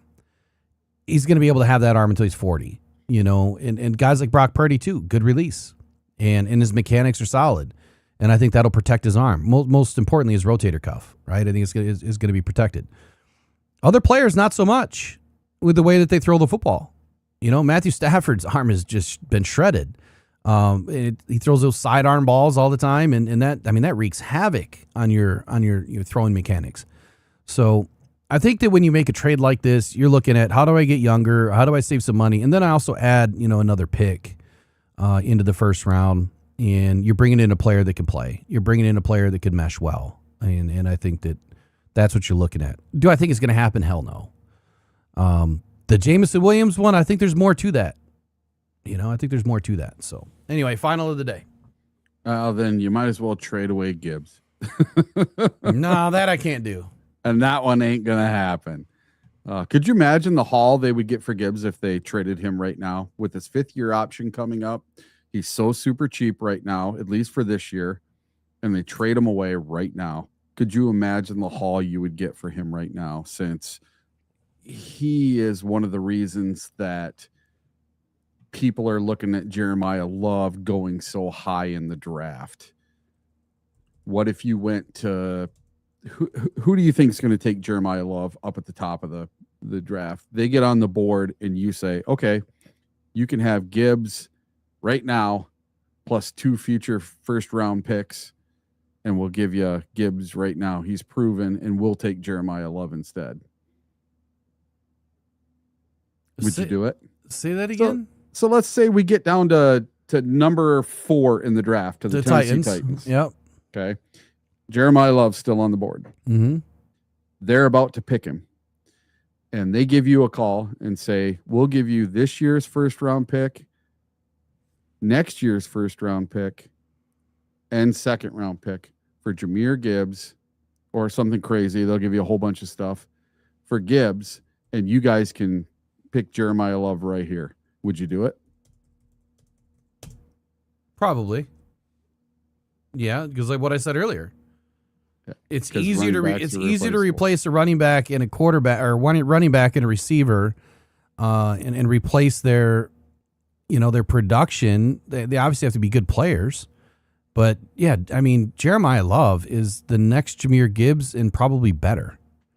Probably better. I mean, he's got better size, same speed, great elusiveness in his arms. I mean, he's a 1.09 ape index. That's how long his arms are. He's super rare. Now, I like the guys with a little bit tighter arms, a little bit shorter as a running back because it's more compact where they're holding the ball. Mm-hmm. But Jeremiah Love doesn't have an issue fumbling the ball either. Just to address a couple of things in the chat real quick, then we get out of here. Nicholas Wyatt, I don't know if you've done any research. I don't know if I've ever seen your name in here either, but I'll tell you this. Number one, if you do trade Jameson Williams, his cap hit is $5.3 million this year and $7.9 million next year and $11.3 the year after that, after a trade. The Bills absolutely have cap because if you trade a first-round pick, you are not now paying that first-round salary. That's how it works. So if you trade a first-round pick, you're losing $25 million or $20 million, whatever the number is, over the course of 4 years, an average of $10 million a year. Jameson Williams' cap number is lower than that. So might want to do a little research on that one. And then as far as you also mentioned not picking up Jack Campbell's fifth-year option, that's $21.9 million. I don't know why that wouldn't be an option. I mean, I think he was confusing it with the tag. If you tagged Jack Campbell, if you who gave said him a tag? franchise tag for a year, then it would be hyperbolic huge. But his fifth-year option is not. That has nothing to do with what other linebackers make. So the franchise tag on a linebacker, Because they put all three positions together. yeah, edge, linebacker, and no. Yeah. 2026 franchise tag for a linebacker is $26.9 million. We'll go with that. Defensive end is less. Defensive end is 24.4. Defensive tackles 27.2. Linebackers 26.7. So yeah, I'm not thinking of franchising them, but the fifth-year option 21.9, call it $22 million. He's going to be making more of that anyway. And so you absolutely pick up the fifth. And the reason why you pick up the fifth is you get that fifth-year control, and then when you sign him to his new deal doesn't start until after the fifth-year option. So that helps you kick the can a little bit down the road. And or if you just rip it all up and you just do a brand new deal, then that's different, right? It's I don't know totally why they haven't done it, but I guarantee both Gibbs and Campbell will have their fifth-year options picked up. Yeah, Brad did mention, it's funny, that the morning that I talked about Jahmyr Gibbs and that the Lions are working on getting that done, that morning, Brad Holmes had his press conference, and he said the same thing. And so that morning, the night before, I spoke to my guy, and then that morning, when I told everybody that they're working on trying to get it done before the draft, that Brad said that they were working on, they've had conversations with both, Gibbs and Jack Campbell's camp of getting those things done. Jack's going to be a little bit different just because that fifth-year option and the contract are so big or will be that big that it may not happen right now. They might have to wait a little bit. Lions of $24 million in cap space, and then after the rookies are signed, they're going to be down to about $10 million. So they're up against it. They're going to have to open up someone else's contract if they need to do anything crazy this year. Mm-hmm. So that's it, man. Good to see you back today. What's your final 30 of the day? Yeah, I'll see all you guys tomorrow. hopefully everybody stays safe, stay away from all the flooding, and yeah, go Lions. One more week. One From more today. week, dude. My God. Yeah. And it doesn't sound like we're going to the draft. We're going to stay home for it. But Yeah. I may be traveling during some of the days of the draft. So I may be from a hotel room, but we'll make it happen. Draft starts on the 23rd, right? 24th. 25th. If I remember. Whatever Day is it it was. today? 16th? 16th. So it starts on the 23rd. It's the 23rd, 24th, and 25th. And the 25th, I may be going down to Saginaw actually to go to the Arsenal game. It is Michigan's newest arena football team called the Arsenal from Saginaw. And my buddy Doug is their team photographer, and he's going to have me come down, do some photography, and hopefully do some other stuff. He said he can get me right on the field with the players and the coaches and get to meet them and all that kind of stuff. And he travels with the team. He goes to all their games. He goes on the team bus, stays in the team hotel. He is their official team photographer. And we might even have him on someday, do a little interview with him, and look into the Arena Football League. Tickets are only $20. So if you live in the Saginaw area or anywhere near, April 25th, Saturday night, after the draft is all done, go see the first Arsenal game over there in Saginaw at their little hockey arena. Should be a good time. It's a far drive. Well, for you, but Yeah. people that live down there. Even for you, just to go down there for that game, that's a far ass drive. It's 3 hours. It's not that bad. That's it? Yeah. From where you live to Saginaw. Yeah, it's 3 hours, and it's another 2 hours to Detroit. Maybe it's 4 hours. Here, let me see. No. Here, we'll map it up right now. Saginaw should be further. No. Saginaw, Michigan, for me is 3 hours and 24 minutes. So it's a little farther than I thought, but That's 3 crazy. hours and 20. Well, I thought it was a Three and a lot half further. hours. So 3.5 hours. That's not too bad. I can go down there, probably stay the night, and then come home on Sunday.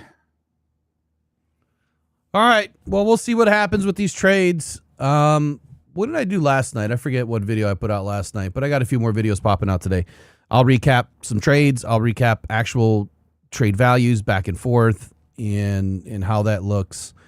But man, we are now into rumor week. That's what it's going to be full of between now and the start of the draft. All rumors. Appreciate you guys. Take care. Go in pride. We'll see you later. Adios.